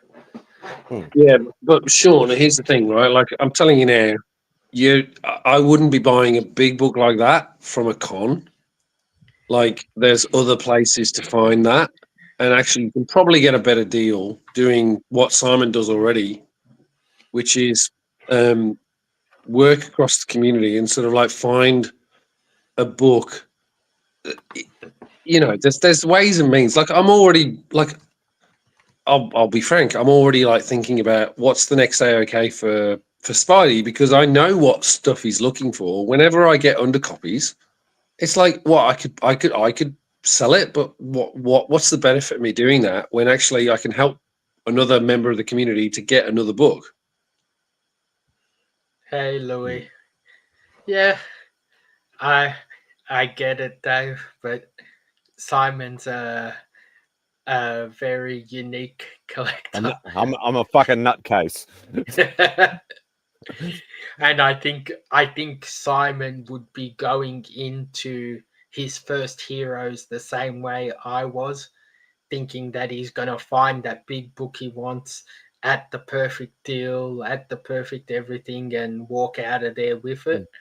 All right, Sean, you tell him what it's like then. Yeah, that's Yeah. what I'm trying to say. Like you can Hmm. still you can have a minimal budget and still walk out of there with decently big books. Oh, I'm not saying you can't, but I'm just saying that I've never been overseas. I've never been to an American con. I've never been to Heroes, all that sort of stuff. But as I said, like I probably, to be perfectly honest, unless something happens, like I win lotto or something stupid like that, which we know will never happen, this will probably be a one and done for me when I do it. So that's what I'm trying to get at. No, I know, but what I'm trying to say to you, mate, is if you're doing the one and done, you contact me, you contact Mark, you contact all the people, like everyone, right? Who's in the community that knows you, that knows what you need. We will make that your best experience. So you need to just keep that in mind. It's not about we're all in this together. That's the whole point. Yeah, like I know, like yes, I'm going. It's a 50-50. I'm going for the community to meet everybody for the first time, but I'm also going for the books. I'm not going to be buying art. I'm not going to be getting signatures. It's literally just community and books, and that is it. The thing that's funny about it is like every time I get a book that I know you like I'll tell you one thing. I bought 2 copies of Giant Size Invaders, thinking you didn't have one, with the express idea to give you that book. Yeah, you know what the funny thing is? Rob did exactly the same thing. I already had a no, sorry, it was the King Size Annual. Rob went and one of the last boxes he sent me Giant Size Invaders, King Size Invaders, which I'd already shown on the channel before, that I already had it, and an Invaders #1, which I also needed, and he sent me those 3 books. And I said to him, like, oh, you did realize I already had King Size Annual, or the King Size Annual 1 or whatever like that. And he's like, you told me you didn't have it. I'm like, I showed it on my show. I literally have, I'm just about to do a Giant Size video, and it's one of those where I've got, I bought 2 of these. Why did I buy 2? I bought one for Spidey. Oh no, it didn't. He's got one. I've already got 2. But yeah, like, okay, prime example. Okay, let's take ASM out of the picture, just for the time being. I would love to walk into Heroes and pick up something like a Spotlight 5, a Ghost Rider 1, and a Giant Size X-Men 1. Easy. An Iron Man 55. Easy. Like what else? Some old, maybe a Daredevil 1 or an Avengers 1, like on the lower case of the #1s. Stuff like that sort of caliber. Simon, I've got I'm bidding on a GS1 this weekend, and I've got 2 Daredevil 1s there. Oh shit! God. Oh boy. I literally, and I'm like, don't know what to do. I'm like, I'm gonna. That's why I'm doing the swap stop soon, because I want to I've got all these doubles, and I'm like, well, I'm not going to sell them. I'd rather get the community involved and go, right, what do you want to trade for that? Yeah. The Spotlight 5, Simon. I was tossing between that and the Flash book. So you went for the Flash book, you idiot. Nah, it's all right. I just like Ghost Rider, so. But for me, I want to get the Ghost Rider book not slapped. I didn't think I thought you had the Ghost Rider already. No. Me, no. Oh, that's you, Sean. Okay. No, I don't have it No, either. 'cause you showed it on my channel. That's the point. Yeah, you showed it that you got a 3.0 or 2.0. I can't remember. Not Ghost Rider. I thought you got Spotlight. No, The Spotlight. I don't have Spotlight 5. I got What? Ghost Rider #1, the Ah. first Ghost Rider, but I don't have the Spotlight. Yeah, so I don't have Ghost. So Ghost Rider 1's another book that I'd like to sort of pick up. And That book was dirt cheap, Simon. There. it's And never fucking cheap over here. That's the for sure. person I bought the Ghost Rider 1 from literally had about 6 copies in Oh, different God. grades to choose from.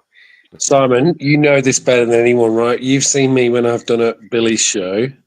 Like, as much as I don't price it. I price it at US prices. I do not price at Australian prices. Mm. Like, you've seen me do that, and it's like that's the difference, right? It's like at the end of the day, you can stick an Australian tax on it, but there's no point. Like, you might as well just price them at US prices and go that way, because you're actually not selling to the Australian market. You're selling to the US market. Yeah. Yeah, because everybody's going off all these apps that are American prices. That's Barter correct. is king. I don't have anything to barter with. All I have is doubles that nobody wants. That's the other reason why I want to start going through these short boxes, because I've amassed a lot of doubles, but it's all new doubles though. It's not older book doubles, unfortunately. I just need to I still have like a couple of piles of books of like all these doubles and stuff that I've won from or books that I've got that I don't want anymore, or they're like DC books and shit. I need to get rid of these fucking things. What have you got? What have you got, DC? I don't even know what I have anymore. What have I got in? I think these boxes are all the stuff that I don't want, or they're doubles or something. Mate, you're perfect. You're perfect criteria for my swap stop. Like, yeah, but there's nothing good here though. if you've got decent, what do you mean it's not no good? It's so here's the thing. It's like so I get so many books in, and sometimes I go, I'm not going to use this, but somebody out there wants that book. All right, so we got Facsimile for starters. I don't even own the original list, but I don't want facsimiles. I got a bloody ASM 129 friggin' facsimile. Don't want facsimiles. I already have that. Wait, 1 second, Simon. We got someone backstage who wants to say hello. Yeah, baby, yeah. It's the Louis! My ASM brother. Are the stories Yo! true? Are you coming to heroes, baby? No, Is I'm heroes not. in your life? Ah, you got me. You got me good. That was big clickbait. How are you, Louis? Great, mate. It was really oh my boy. You really should have that Terrence Stamp picture. What Terrence is Stamp, my man. Like when you just hear your voice, it's Terrence Stamp. That's all I hear. Okay. I love it. I feel like I'm in Smallville in the caves. Oh, shit. Hey, Louis, how are you? I picked up this great book that you guys are not going to believe. I just had a video the other day, but I was at a LCS that I usually visit on my birthday every year because it's kind of out of my way, and I missed it this year. And I was actually around the corner this time. I was like, "Oh, dude, I'm gonna just pop in. I'm gonna do my birthday haul. Who cares? It's 2 months later." So for $20, baby. How about that? The second appearance of Persian Ivy. But you know what's funny? I appreciate that. Simon's probably go, Yeah. Don't care. Don't care. No, right, DC man, who cares, right? Poison Ivy, baby. I still appreciate a good old book, regardless of whether it's Yes. DC or not. I'm gonna put her right next to my girl right here and see if she's friendly with her. It's like, you like your girlfriend here? Oh, now you're just flexing. Yeah, oops, sorry, buddy. Sorry, Rob Fitzstacks. Yeah, it's different. And then I got this one too at the same place. I'm like, yay! 20 years later. This is from 2004, baby. Oh, good old holiday specials. Yeah, man. And I want them all. I love the holiday books. They're all awesome. I'll just stick to my holiday ornaments. Oh my gosh, I'm looking at those now. They have a Sonic cartridge ornament. I'm like, oh my goodness, what are they doing to me? They know everything I want. I think I'm gonna start collecting ornaments, dude. Like that's something you use every year. It's perfect. I They don't can, take they them out of the boxes, but I have about 150 Hallmark ornaments. They're all Marvel, of course, but Oh, dude, I love that. they, I they want can the. Have you smell seen the comic book nostalgia. ones? Yes. Have you seen the comic book ones that they actually have the cover and stuff on them? There's a yeah, so Hulk we don't 181 get one, those. right? A Christmas ornament. And then I think you can see a little Spidey action right there. There's my boy. I've had him Look at the forever, man. look Isn't at the he great? star on the top. Yes, it's a That's Mario star. But then I got this stocking a couple years ago there. I was like, I love it. It's knitted. And I think I've had this Spidey for a long, long time, if I remember right. But that's the only two Spideys. And this one, he's so cool. He's got the bag, he's got a little thing, the everything on together. I love him. I love him to death. And he's not breakable, luckily, because most of the stuff my son destroys. Nothing survives him. He's the real hurricane in Florida, son. Oh man, but it's so good seeing you guys. You know, I'm up at 4:30 a.m. on the real time here. Oh, here we go. Sorry, that's when the world starts. When the world No. starts. You guys are in the future, though. I love that. Y'all are in the future. You guys know stuff before we do. We're still asleep, and it's like the world is exploding. It's like we're sleeping over here. So the amount, the lotto numbers are 22, 48. No. Yeah. I'll tell you what, Yes. Freaky, I'll tell you what's really funny is like I remember, I can't remember which it was Captain America and the Winter Soldier, right? When they did that series, and I always remember really vividly. This was when it paid off being Australian versus the US because they had that cameo of Contessa De Fontaine, right? Yeah. And I literally jumped onto eBay that night and just bought everything. I love it. Before anyone got it, I was like, "Oh my Yes. god!" And sometimes we get that you get the teaser trailer because you go to the cinema at 9 o'clock in the morning on a Thursday, and it's like it's way before anyone in the US gets to see it, and you're able to go, "Oh, that's going to be a spec book. I'll buy like 20 of them, and then you just clear them out." That's brilliant, dude. And I love the casting for Contessa because I love Elaine. Are you kidding me? She's like the best ever. And as a villain, even better. Even better. I love her. I think she's got a big future in Marvel. I actually can't wait to see that. That's the thing. It's like I'm not so bothered about Captain America: Brave New World. I think it's great because I want to see more Hulk stuff. Yeah. But it's the Thunderbolts that's got me interested because I really think that there's some interesting dynamics there, and Yes. that's going to be the one that I think works. Yes. You know, because I do love I forget her name now, but I love her. Like everything she's done when she was on Hawkeye, I'd love her. Like when she's in the scene, she Florence takes the Florence scene. Pugh. Yeah, dude. Yeah. She takes the scene. Like it's all her. Like she made Black Widow watchable. Like everything she did, like I enjoyed. I'm like, oh wow, like I can sit through this with her in it. And actually, Hawkeye, she like I love Renner. I love Renner. I'm not necessarily keen on what's her face, Haley Steinfeld. Haley Steinfeld. Like she's good, but it's like I was there for the original Hawkeye, and then having her come on, Florence Pugh playing like Yelena, and she did a great job. That whole dynamic between them two was brilliant. Oh yeah.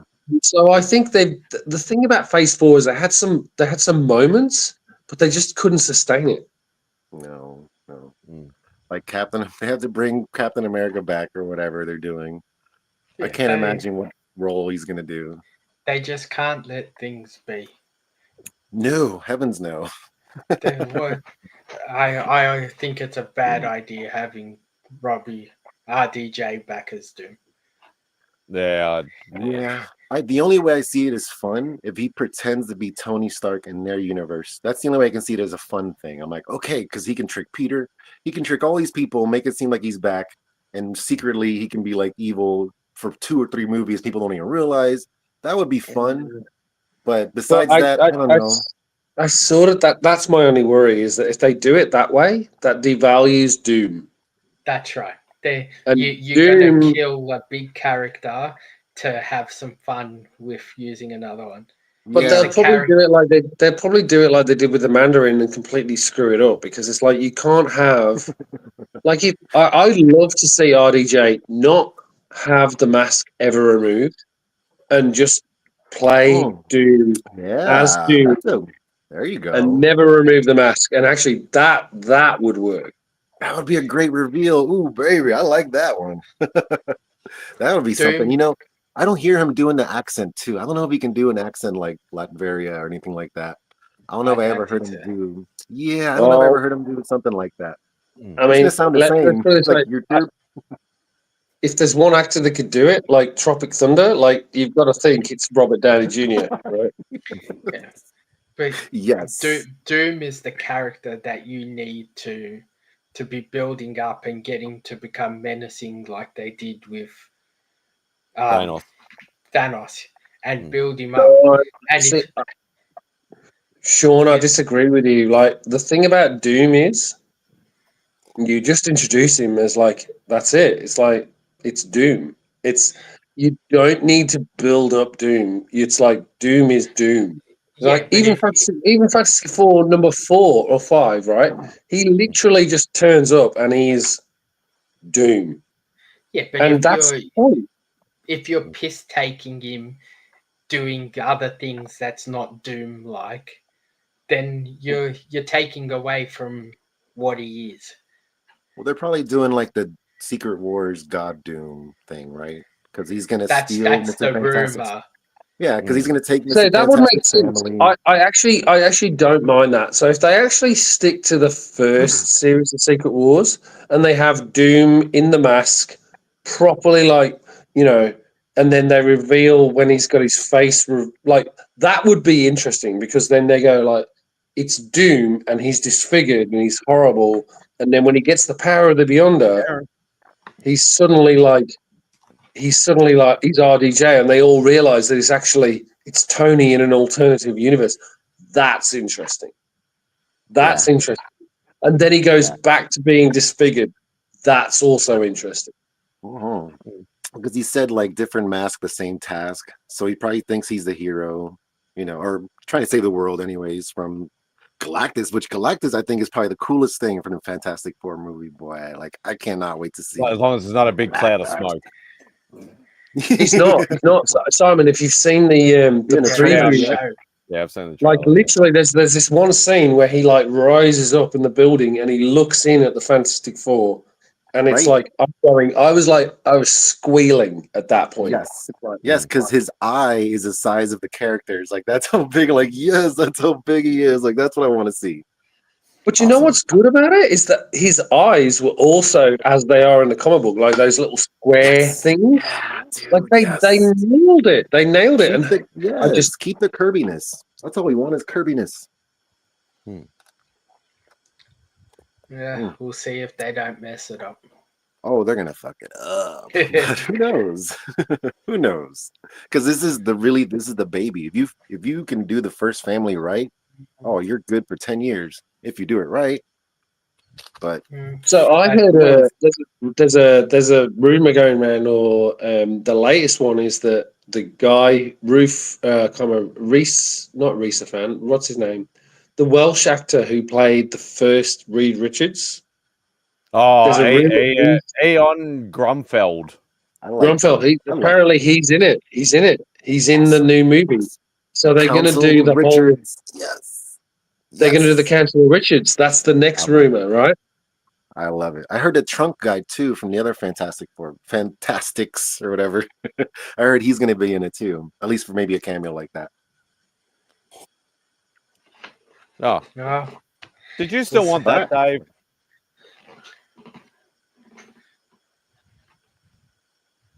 If it's DC horror, absolutely, I will take it any day. It's not very good condition though. It's not your kind of condition. Mate, DC horror. I'll take readers any day. All right. Well, I'll just quickly go through these. So these are all Yeah, doubles. baby. Hey.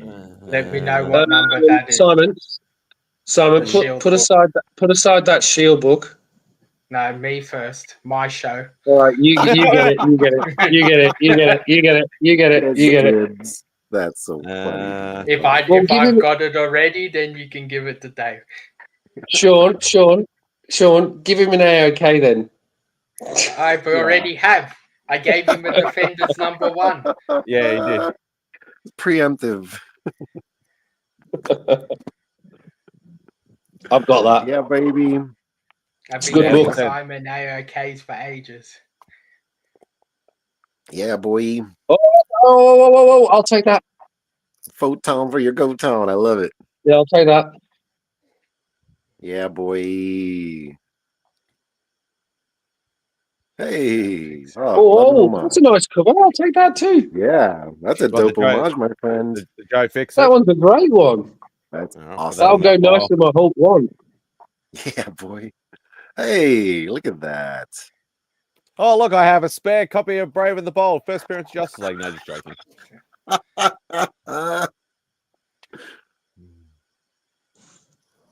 What's that one? You should send that to Simon. Birds of Prey. Birds of Prey. Send that to Simon. That's a Simon book, sure. Trust me, he's been given enough books. What number's that? Give me a second. I'll tell you What if I the- need that or The not. Birds of Prey book. No, the week 9. It is. Where is the freaking number on this stupid Week thing? 9. It's written in the title. Oh, is that all it is? Oh, okay. I don't even know. He's so not used to. He's so not used to DC. I know. I've got week 9, dude. Okay, that goes back in the Yeah. pile of shit. Nice. Aw.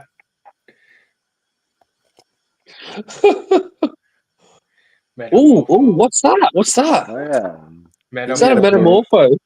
Metamorpho Yeah, Metamorpho. He appeared in the Creature Oh. Commandos with him. I'll take that. on the pile. Boom. Oasis. First appearance in the Silver Age, I think. Of the Hey. Actually, First it's a solo book. question about that one. Who's the cover artist on that one? Is that Bernie Wrightson? You want me to look it up, Simon? Yeah, it's a I don't want to take it out of the bag and board. So If it's a Bernie Wrightson, I'll take it. Give me a second. Let me check. that's all right. I'll just chuck it on the pile. Some Vertigo book, Sheriff of Babylon, whatever that is. Never heard of it. Yeah. Is this the whole pile of your extras that you don't have? There's doubles and stuff that I don't want. That's the first Who thing. did you say, Dave? The ISIS, was it number 1? Yeah, Some? but who? Which artist? Which Bernie person? Wrightson. No, not that I can see. It's Okay, Dennis I'll- O'Neill I'll leave it on and the Kurt Schaffenberger. Yeah. That's a big book Okay. right there, buddy. Yeah, that's another big book. pile. I don't even know what that is. First appearance of that girl. That girl is the first appearance of her, I think. That girl. That girl. That's all right. I'll put it on that pile. He's put it on the pile. I don't even know what that book is. Some Supergirl What book. is that? It's a special book. Supergirl 65. That's a cool cover, but I got no idea about the book. Dogs of London. That Yeah. feels like a Dr. Van Hoot book. Yeah, probably. It's not an owl though; it's a dog. These stupid things, I don't like these Ninja Funk books. I don't even know what those are. Ninja Funk. Yeah, they're what's his face does them. Doesn't Beulah have something to do with them? Yeah, but Are these- the artist who does a lot of them was at the Heroes last year. I know that's a Court of Owls orientated book. Oh, Simon, please send me that. I've got an idea for that. That's Court of Owls. Boom. Boom. Dr. Fate. Ooh, number 1. Origin of Dr. Fate. You can tell it's come from Cool. Only Slabs because it's got Rob's writing on the back. Yeah, Pino's Put that writing. put that to that side because I can make use of that. That's a Naboo baby. Got them by Gaslight. Oh, cool. That's actually Great Small. animated. a bit of a square TPD. bound book. I don't know why he had this in the giveaway box, but anyway. Oh, cool. Is that That's- a number one? Yeah, boy, that's by somebody a big Mate, the that's cover cool. artist. Yeah, the cover artist is a big deal. I forget who the hell it is. Official movie adaptation, but doesn't say whether it has a number or not. I think that's the first comic book I ever got. I Oh, showed cool, it man. not long ago when I went and watched the movie when it first came out. They I gave a love free it, mate. copy. Oh, it's one of 4, so it's part of a mini series. Then That's I awesome. don't think it's the same one, but I've got that exact That's cool. book. Aquaman. First, I don't know. I don't know if that's going in that pile. No. He doesn't want it. Don't put it in that one. Might as well be on a pink dolphin just flown by. No, that's a Simon book. Hey. That's a Simon book if I've ever seen one. Oh yeah. No, but it's not showing any feet. He's not an No, arts that's right. man. Black That's Manta. gotta go. That's cool. Yeah, that's how you do it, Aquaman. Be That's cool, like man. that's like a Venom cover. yeah, Yeah. No it's cover. a homage to Venom. There's Gunslinger 1. What? As your missus got that one already? Yeah, she's got that one. All right. All-Star Squadron. I'll tell you what. I'm really starting to get into like DCs. So Cool. that's interesting. No, but I've that one. Yeah. Because I'm recently starting to get into early DCs. Cool. DC's awesome. You know, they don't get It enough is. credit. No. It's modern. It doesn't. Oh, okay, well I think that's modern too. Modern-ish. Yeah. Modern-ish. It's still the like 2000s, I think. 664. So Simon, before you keep moving on with these books, I do have a pile that I've set aside for you already. oh shit. So now what do I send do him them with- all. I think I just throw all these in the bin. No, There you you don't go. throw them in the bin. You don't throw them in the bin. They're good books. But I'm not a modern Sorry. collector. I'll But speak they're to all- you off, Simon. I'll speak to you off camera about them. Yeah, just Well, I chuck gotta- them in a I gotta box and get sell going, them at a mates. con or something. Make whatever you want to make out of them. Put $1 on them if you want. Really good hanging out with you guys. You know I love yous. I love yous all. to And see you, Simon, man, Okay, you catching will up go with you again. fund your ticket. You got to go to Heroes, brother. You have to, Mister. It's gotta not the figure it ticket. It's the spending money. Oh, dude, it's only 2 mortgages. Yeah, I If you're know. not buying the plane ticket, you have extra spending money. Yeah, that's all. It's like you don't need that giant X-Men one. It's all right. But yeah, bro, I love you guys. It's so cool hanging out with you. I never get to hang out with nobody, so it's good to see my friends. This is when I'm up, dude. 4:30 a.m. That's my timeline. 8 p.m. I'm down like the economy. Well, But- you're always welcome to jump on when Yeah, I want to mate. do it. So great meeting you guys again too. Like that's still so cool. Like that's why I love Heroes. Like Heroes is my annual thing. No matter what, I gotta do Heroes, baby. I got to, mister. But let me put this coffee cup down so I can do what I do. Because you know how we do in the comic closet of Lou. Enough said. Boop. Take care, bro. There we go. What's that? What is it? Still Only 35 cents box. Oh, thank you. Make it. You should make it big. That's good. I've got a pile, and I've got something for your missus too. Oh god. Did you? Yeah, but you don't know what Spawn book she has and doesn't have, or unless I'm. Who knows? Who knows? I'll send you a photo. I'll send you a photo offline, and you can tell me if she's got it or not. Well, I still haven't. As we were talking about, Sean and I were talking about earlier, I still haven't got the freaking book from Simon yet. Which God. I Yeah. wish I should just hold on to it and give it to you directly. Yeah, probably would have been a better that's idea. the safer bet always, though. And that's what I mean. When I'm at Beck's house, he is in the same suburb, and it could take like 6 minutes to drive there.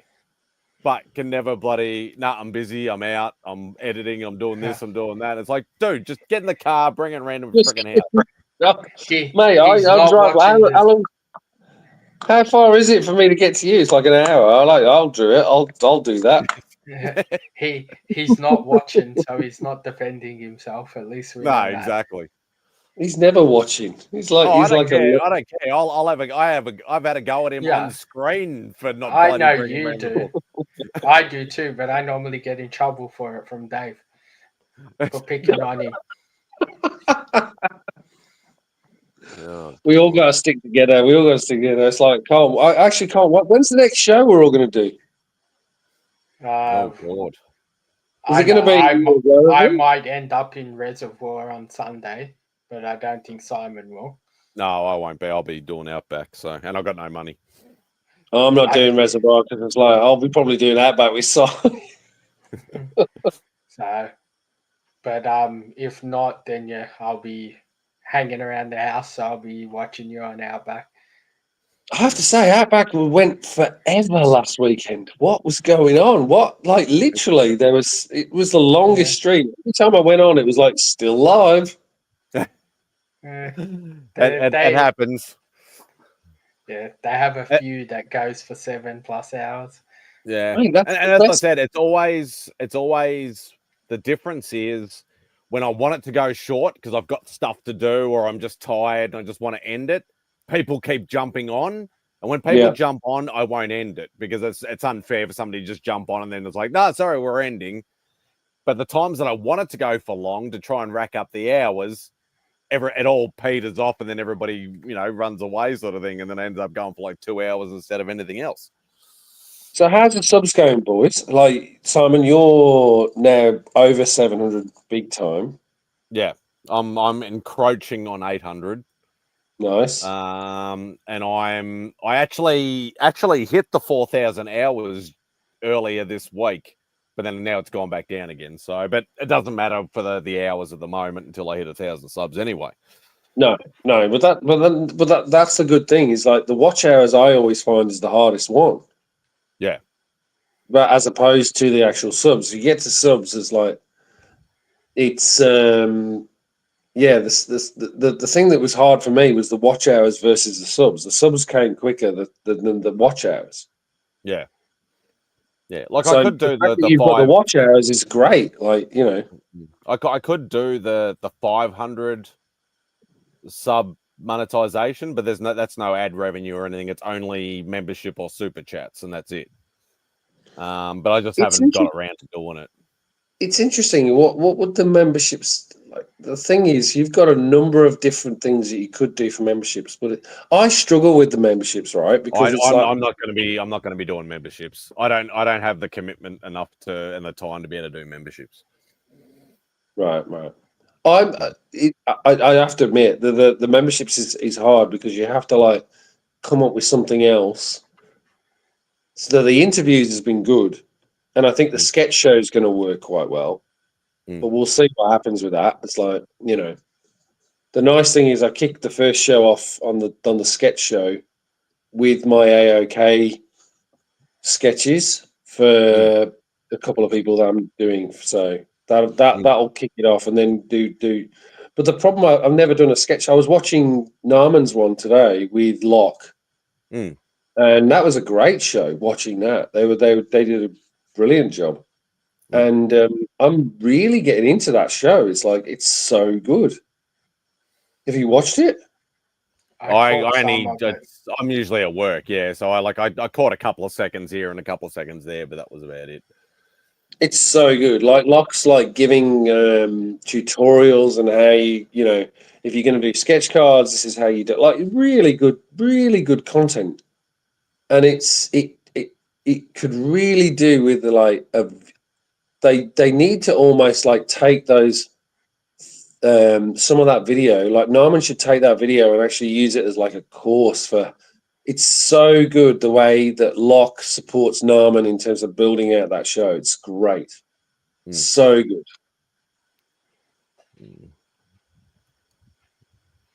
You know, Narman is a good artist in his own right, anyway. In his own right, exactly. But that's the thing. It's like you've got like Norman, who's like a good artist anyway, and then you've got Locke sort of teaching people, and then this idea that we'll choose one subject and we'll just all do these different sketches. It's so good, such a good idea. Such a good idea. I really enjoyed the show today. I was like really into it, watching everyone's different interpretation of those characters. Have to go back and give it a watch. So. And Locke's a legend. Like literally, Locke is a legend. Like he's done 18 different commissions for C3. Was it 18 that he got to? 18. He's done 18 different commissions for the C3 thing. Like I was sitting there today going, I've talked to Locke a reasonable amount now, and I'm like, right, I'm gonna get you I'm gonna do a commission with him separate to this, just to sort of just get one big piece from him, because he's done so much for the community, he's done so much for C3, so I want to give something back to him. Oh, that's what I definitely have to do on the holidays. I've still been sitting on this C3 box that I haven't unboxed yet. I'm not going to do it. I'm not going to do it. I'm going to have to do it on a live stream because the thing weighs like freaking 10 kilos. I'm like, what the hell is in that box? The worst thing is all my C3 art is all held up, and this is not Locke's fault. This is Canadian Postal Service. All my art is held up by this. One thing, I've got one book going to Locke to do. He's doing a X-Men 101 cover for me. And then on top of that, he can't send the books and the art to Katie because of the postal strike too.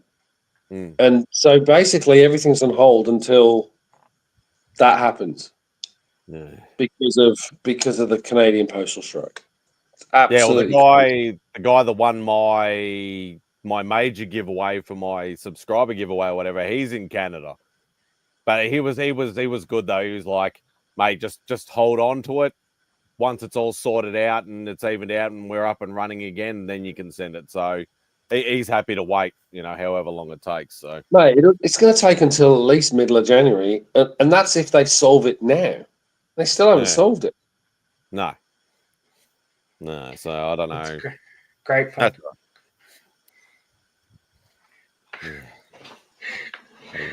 What you say, Phil? I said it sounds like great fun. It's a nightmare. It's an absolute nightmare. I'm surprised Outpost hasn't did the same thing this year like they did a few years ago. Oh yeah, that was horrid. Oh, did they do it here? I can't remember. Yeah, they went on strike like. Yeah, it was just out of COVID. Yeah, was it? Oh, really?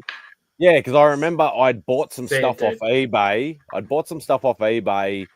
And a guy from it was Western suburbs somewhere. I can't remember. It took like 3 weeks for like a Gemini mailer to get from the Western side. I could have driven there in like 45 minutes to the guy's house, but it took 3 weeks for me to get it. It was ridiculous. Yeah, that's absolutely crazy. Well, the stuff I got from the States from that shop goes 2 to 3 day delivery, and it ended up taking 2 weeks. And considering it cost me like 200 and something American in shipping, and still took 2 weeks. So, Sean, what books are you now looking for when you go to C2E2? X-Men is the only active book, like big book, that I'm looking for. One. Yeah. Still. And then obviously if that becomes not an option, then I've got a list of random books that I'm searching for, and I'll go through and find what I can find from there. And there's a list of maybe 10, 15 minor books that I need to finish stuff off, and I'm always looking for. Yeah. Because you haven't finished your Defenders run yet, have you? No, Defenders is done. Oh, Defenders. Oh, Is done. Yeah. So I need one more Black Panther book to finish the original Black Panther series. I finished my She-Hulk one. I need one book from Stan Lee's Just Imagine series to finish off that. Yeah. And then, like, obviously, there's the other key books like Spotlight 5 and Iron Man 55 and Avengers 1 is coming on my list now. So, So- question for you: like, what do you do when you complete it? Like, one of the things I do is I sort of like fixate on one run, and then I'll like literally add another one. What do you do when you complete a run? Do you like just go, "That's it, I'm done," or do you like look at other things? Because I'm just continually going down the rabbit hole. I was so when I first got into it, like 2017, I started collecting, and I went stupid. I was just buying a lot of random books and trying to get as much as I could. Then I started on the X-Men run, and I was doing about 5 or 6 runs at a go, and it was just getting crazy. Like, I'd end up with doubles because I didn't log books in, and I'd buy books and things, and then I decided that I picked 2 runs out of it. Well, obviously the X-Men run and one of the other ones. When I finished that run, then I substituted in the next one that I was trying to do, and now I focus on runs before I really start others, unless, like, I never fully decided if I was going to do the Avengers run or not, but I've had opportunity to buy low numbers at decent prices, so obviously I've picked them up. And then if I decide to go to the the Avengers run, I've got 3 or 4 books between 1 and 10 already, so I just have to fill in the gaps. But yeah, X-Men is the crazy run. Once I get that done, then I'll pick one of the later X-Men runs and focus on that. So X-Men's a funny run that I have a lot of history with the X-Men, and I struggle with it. I get X-Men #1, and I get X-Men 14, which is the Sentinels, right? So I've got both of those. But the rest of the run, maybe 50 onwards when Neil Adams was drawing, right? That's interesting, but X-Men run is one of those ones where the rest of them all work, right? But that run with that stupid chunk of reprints Oh yeah. drives me nuts. And I get it from 94 onwards, but it's that sort of like block from 60 to 94 that I just go, I don't, frankly, I don't give a flying hoot about that part of the run, because that's just reprints. It's like, why would you bother? So I would be interested to get your view on that. Depends on whether you're a completionist or not. Yeah, but I Pretty don't think much. that's a completion. That's not a completionist run, because it's actually like that's just them re-good. Like it's like Yeah, it's reprints, but it's still the part of the run. It's That's still, it. That's still a different right. number. yeah. So that's where I disagree with you, Spidey, because I don't think that that's part of the run. I almost feel like X-Men. Like if you actually think about legacy numbering, right? They should actually remove those 30 odd issues. The thing is, like, I wanted 1 to 544, I think it is, and obviously reprints or not, you needed to get them to have those numbers. No, I didn't go extreme. Like a lot of those reprint ones are not highest grades because I just got the cheapest copies I could get because obviously I had the original in the lower numbers. But it's something the X-Men run, if anything, is going to be the one run where I would like to say I have everything eventually. Even those reprints. I've already got them all. I see. I've got I'm from like- 2 to 544 complete. I think the different. Actually, I know now why I'm thinking the way I think. Right. So you guys you'll collect whatever, you'll collect the book regardless of grade, right? Yes. Whereas I don't want, I want as high a grade as possible. So I think that's what's swaying my collecting because I like, if I'm going to do it, why would I want a high grade copy of reprint? Of the same You book that you've wouldn't. already got the original of. Yeah. So I tried to go for higher grades of the first print, obviously, the lower number. Yep. And then the reprint ones, I just got a copy to say I had a copy. Okay, so so that makes sense. So that's probably how I need to adapt my collecting. Yeah. Because that makes sense. That makes sense. And it was the same with like some of the higher numbers. So like from 300 onwards, I just got a copy to have a copy. Yep. Some of them were beat up to crap. And then as I started getting closer to the end, I decided if I made a list of some that I think are really bad for my collection that I'm upgrading at the moment. But it's it's complete. How do you get a bad copy of 300 plus? It's like 90s Drek. That's like $1 book. I was buying them, like I'd buy lots where people were selling like 30, 40 books from the run and they just didn't look after them. And some were way worse off than others. Yeah. So that's why I've started upgrading those ones to better versions. But I'd like to think in my head that my X-Men run will be something that once I finish Series 1, I go on to Series 2 or Volume 2, whatever you want to call it, and go through it and get all of it. Because if I was to get rid of every other book, I would just keep the X-Men run and I'd be happy.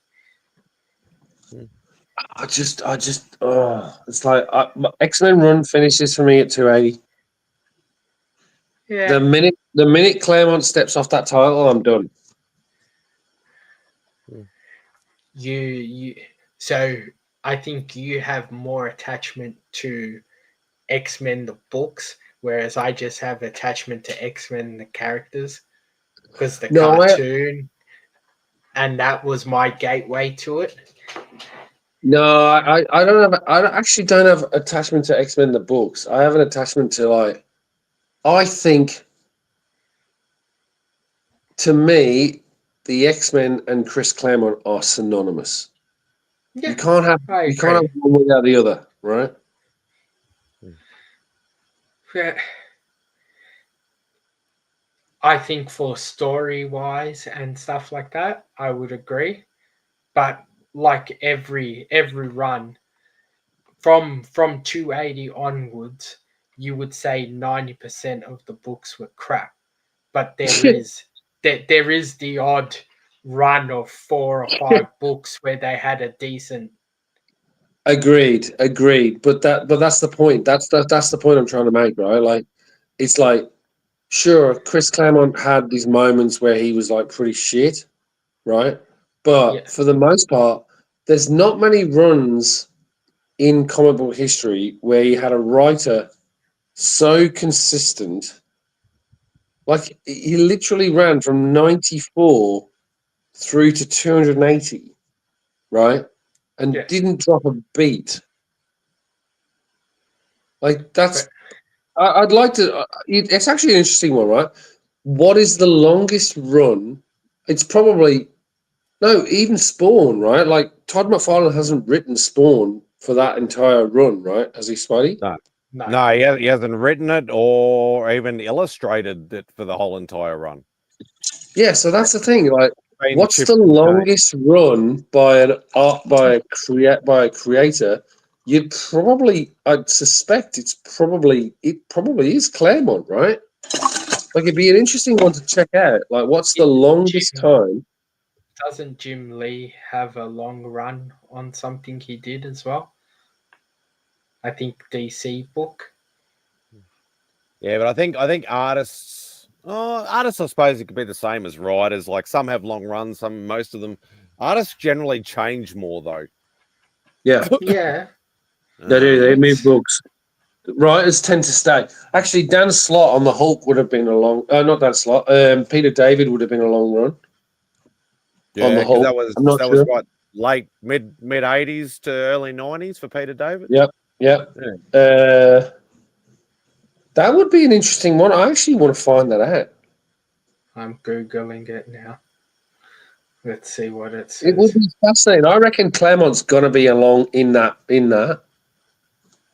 I wouldn't be surprised if What about Walking Dead?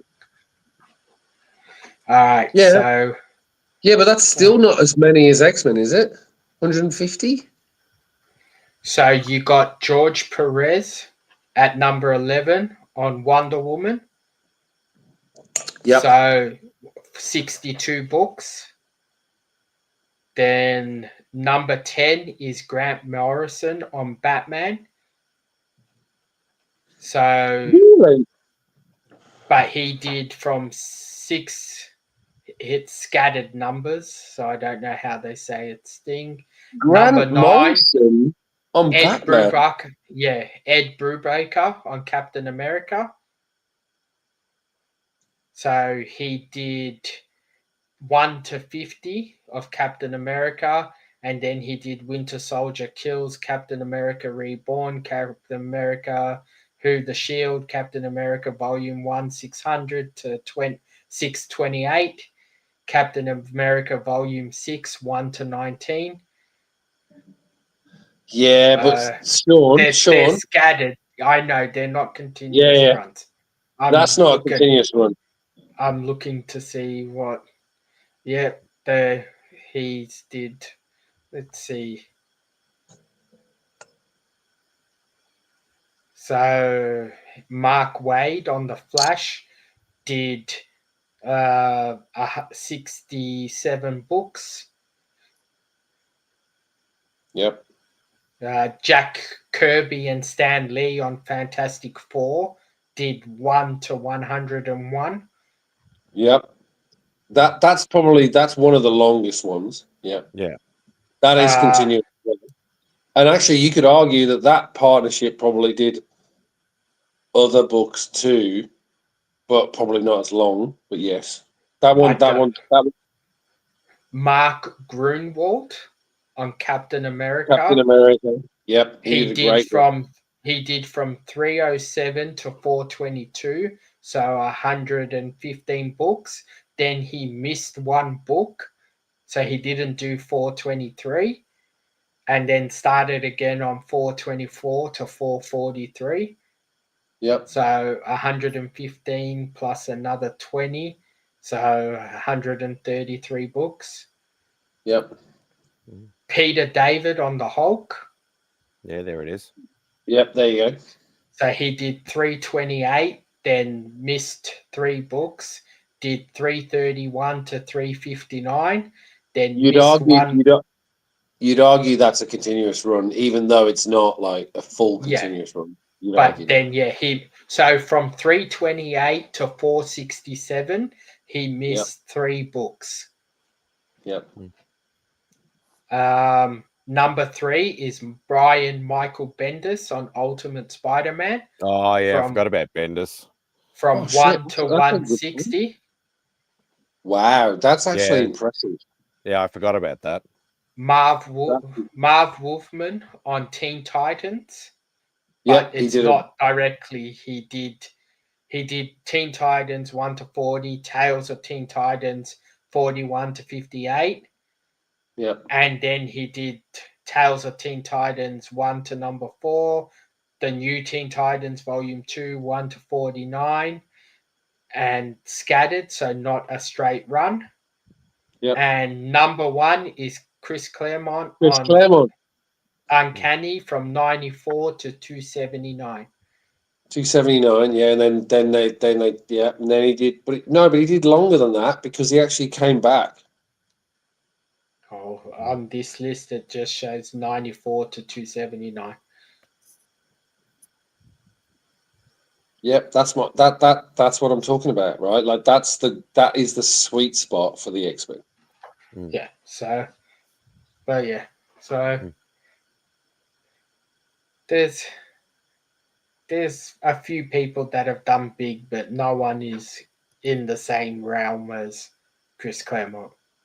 But that's the thing; they haven't even put they put all the others with the split runs, and they haven't done the full split runs for Chris Claremont. Like, he's written more X-Men books than anyone. Yeah. Hey, Marcus. Yo, There you go, Marcus. Marcus.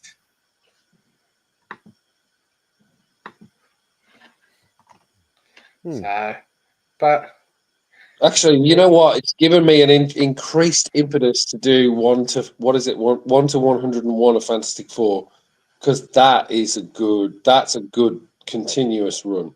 That's an Right there. expensive run. that's right. But it's But a good one. That's for a good one. Dave, it's easy.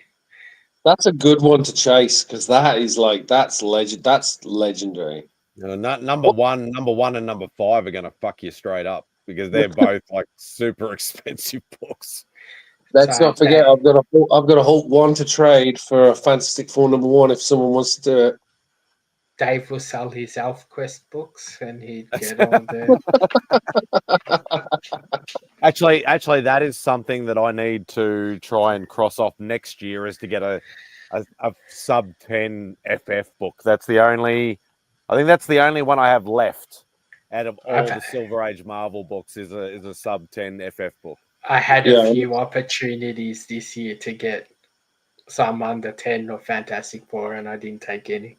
I'm the same as you. I'm like, it's like Fantastic Four. My grails that I still haven't got is a Fantastic Four #1, FF5, Avengers 1, and AF15. If I will put this out right now. If anyone has one of those and wants to trade it for a Hulk 150, I would consider a trade.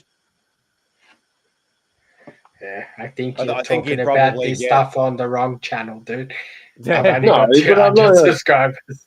No. like and subscribe to Zard's Collectibles. I'll trade all those books and those boxes for a Hulk 1. I can give you an Plus- Avengers plus- 2. plus 10 grand. Oh god. So, Yeah, I think because I picked up the Daredevil sub 10 book at Yarraville. Obviously, I've got Spidey's. I've got 2 X-Men books sub 10. I have an Avengers book sub 10. What else is there? What am I forgetting? I have a Hulk book sub 10. Obviously, like I still count like even the ones that started later in the Silver Age. So I have a Cap, I have a Surfer, I have an Iron Man, I have a Subby. So I think it literally is just FF. Thor, yeah. When does Thor start? Thor starts at Journey into Mystery. No. I'm talking about the actual self-titled. Oh, you want to do self-titled, or do you want to do Journey into Mystery? You got to do Journey. Journey into Mystery would be what 80. That'd be 83 to 93. give or take, yeah. Have I got an 83 to 93? I don't know if my phone's gonna work. So here we go. I love CLZ. You can just It's more the fact of whether my phone's going to work because I was about to fry an egg on it. Journey into Mystery. No, the I don't- earliest number I have is 109. 109 is the earliest Journey into Mystery I have. Actually, let me have a look. I'm going to see what I've got. Oh, actually, no. Hang on. There might be something in the pile that I haven't added That into was- CLZ yet. That was Yeah, the fuck other off. big book. I want that book. I got that out of Heroes with the Iron Man 1 and the Flash book and the high grade Shield #1. Oh, did you get that Okay, one? so I can't remember. I don't remember getting that one, Sean. What, the Silver Surfer?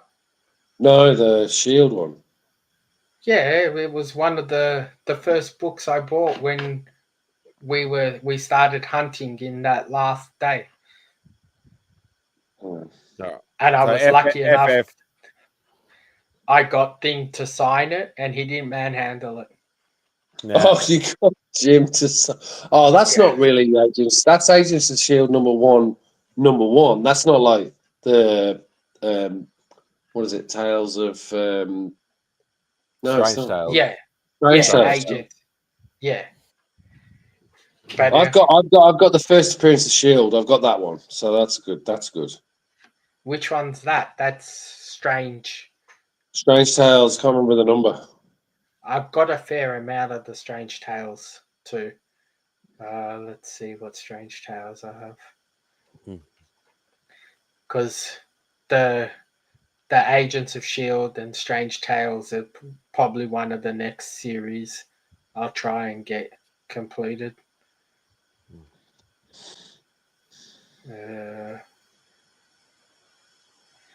So Strange Tales, I've got 5 books so far. I got 135, 143, 145, 149, and 153.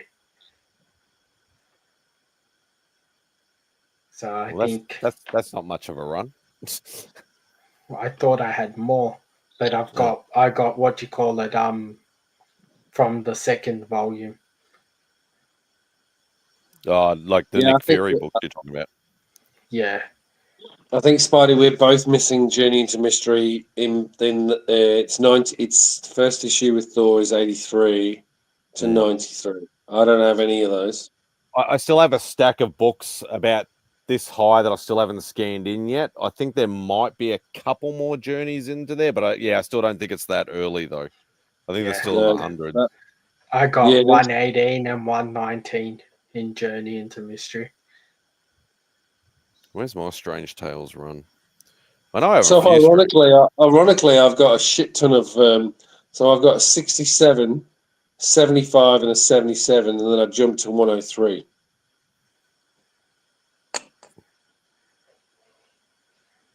Yeah, I've probably, what are they? 3, 6, 9, 12, 15, 18, 21, 24. So I've got about 30 Strange Tales books, roughly. Actually, Including I'm gonna look at my two of those monsters books that I just thought they looked really cool, even though it's not Marvel books technically. I decided to get them anyway. What do you mean? Which ones are you talking about?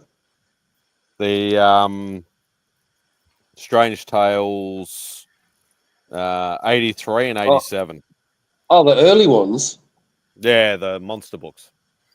Mate, the monster books are the best.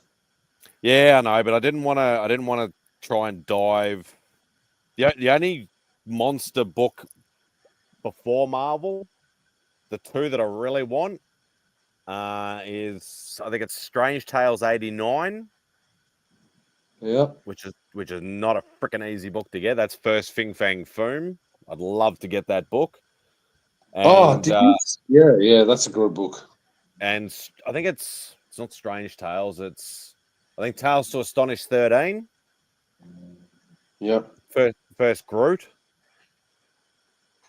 I almost bought one of those. They're super hard to find and super expensive.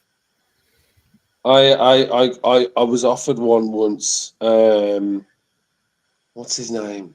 Oh my god, it's eluding me now. I know. Bruce had a first Groot at one point, but I didn't want to pay $1,300 for it. It's not 13. It's not 13. Because I actually had I had an opportunity by the first Groot, and I skipped on it, and I can't remember for the life of me the YouTuber that was offering it. Oh my god, who was it?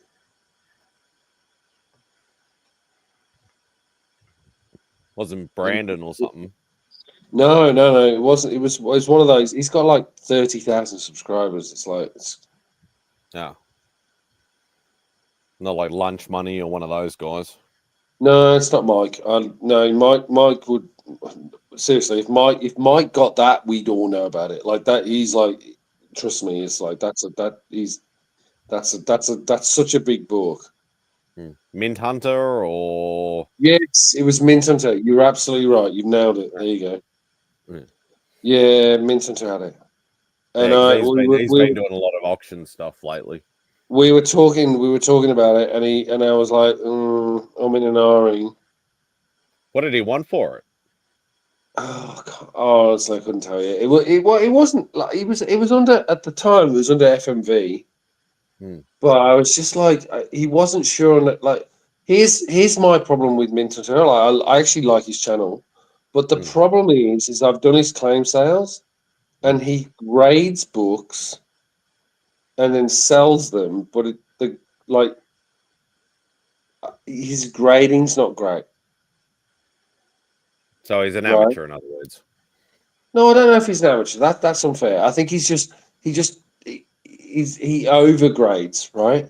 Whereas I do a lot of stuff with Future Past Vintage Collectibles, right? And they are on the money, like, and even to the point where they undergrade books, right? So there's certain YouTubers that just they know he's not an amateur. They either like. This is why I don't try and sell books, because I think I know what the grade is for the most part, but I'm like within one or two, whereas Mint Hunter's probably a little bit wider. As I find Future Past Collectibles, they're like within one. Like they'll say it's a 9.0 and it'll be either 9.2 or an 8.5, right? Yeah. So you've got to find someone who's selling, who you trust to grade. And I just couldn't make it work in terms of like, if I'm going to buy this book and then submit it, like it's like you've got to have a difference between the price at raw versus the graded price, and then be certain that what you're getting is what you said. The biggest thing is I've had books from Future Past, and it comes in, and you know that when they say the grade, you know exactly what it is. Whereas I think he comes in as it's a really high grade book, and it's almost like a whatnot sale.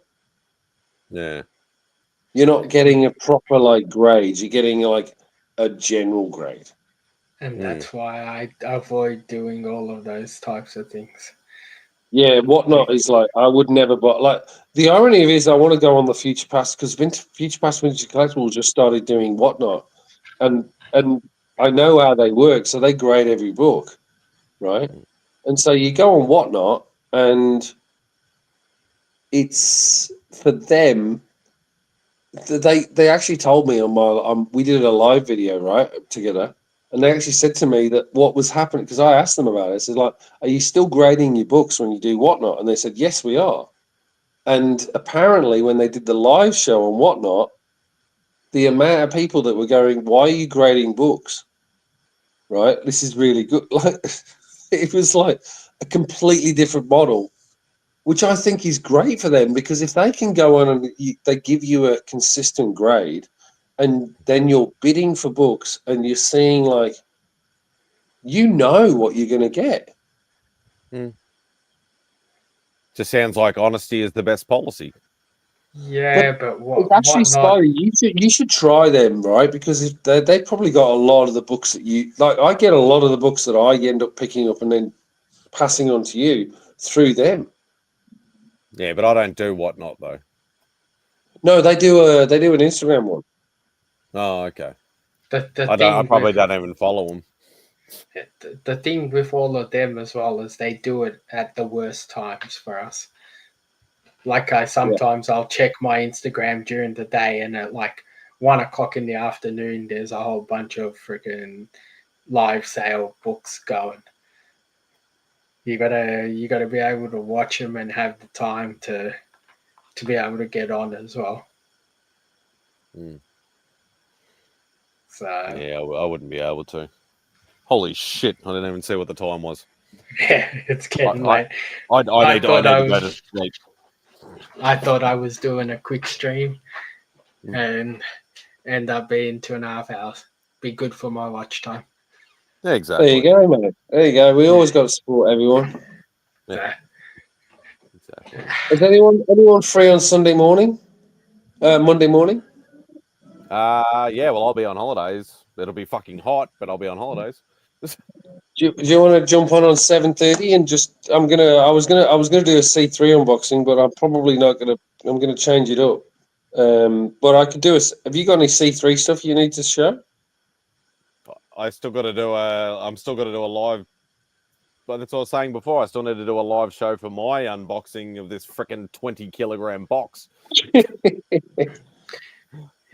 I'm working, but we'll see if it's that hot. I might just take the day off. Is it going to be really hot on Monday? 40, 41. 42, 41, 42, depending on where you are. You are kidding. No. I will be So- staying inside and hibernating. I'm getting my tan slowly already. Your driver's arm. Yeah. So we're getting there. I have a permanent driver's arm. Well, if you're both free, if you can, so if you definitely want to join, I'll touch base with you separate. But yeah, if join, I'd love to have you on. It'd be good. Yeah, I'm usually awake early, even on holidays, so why not? All right, mate. All good. So, Sean, thank you for hosting. No problems at all. Thank you for joining. Hopefully, whoever catches this on the replay, thanks for watching. Click the subscribe and like button if you haven't already. And catch you all later. See ya. Yatches. Stupid balloons.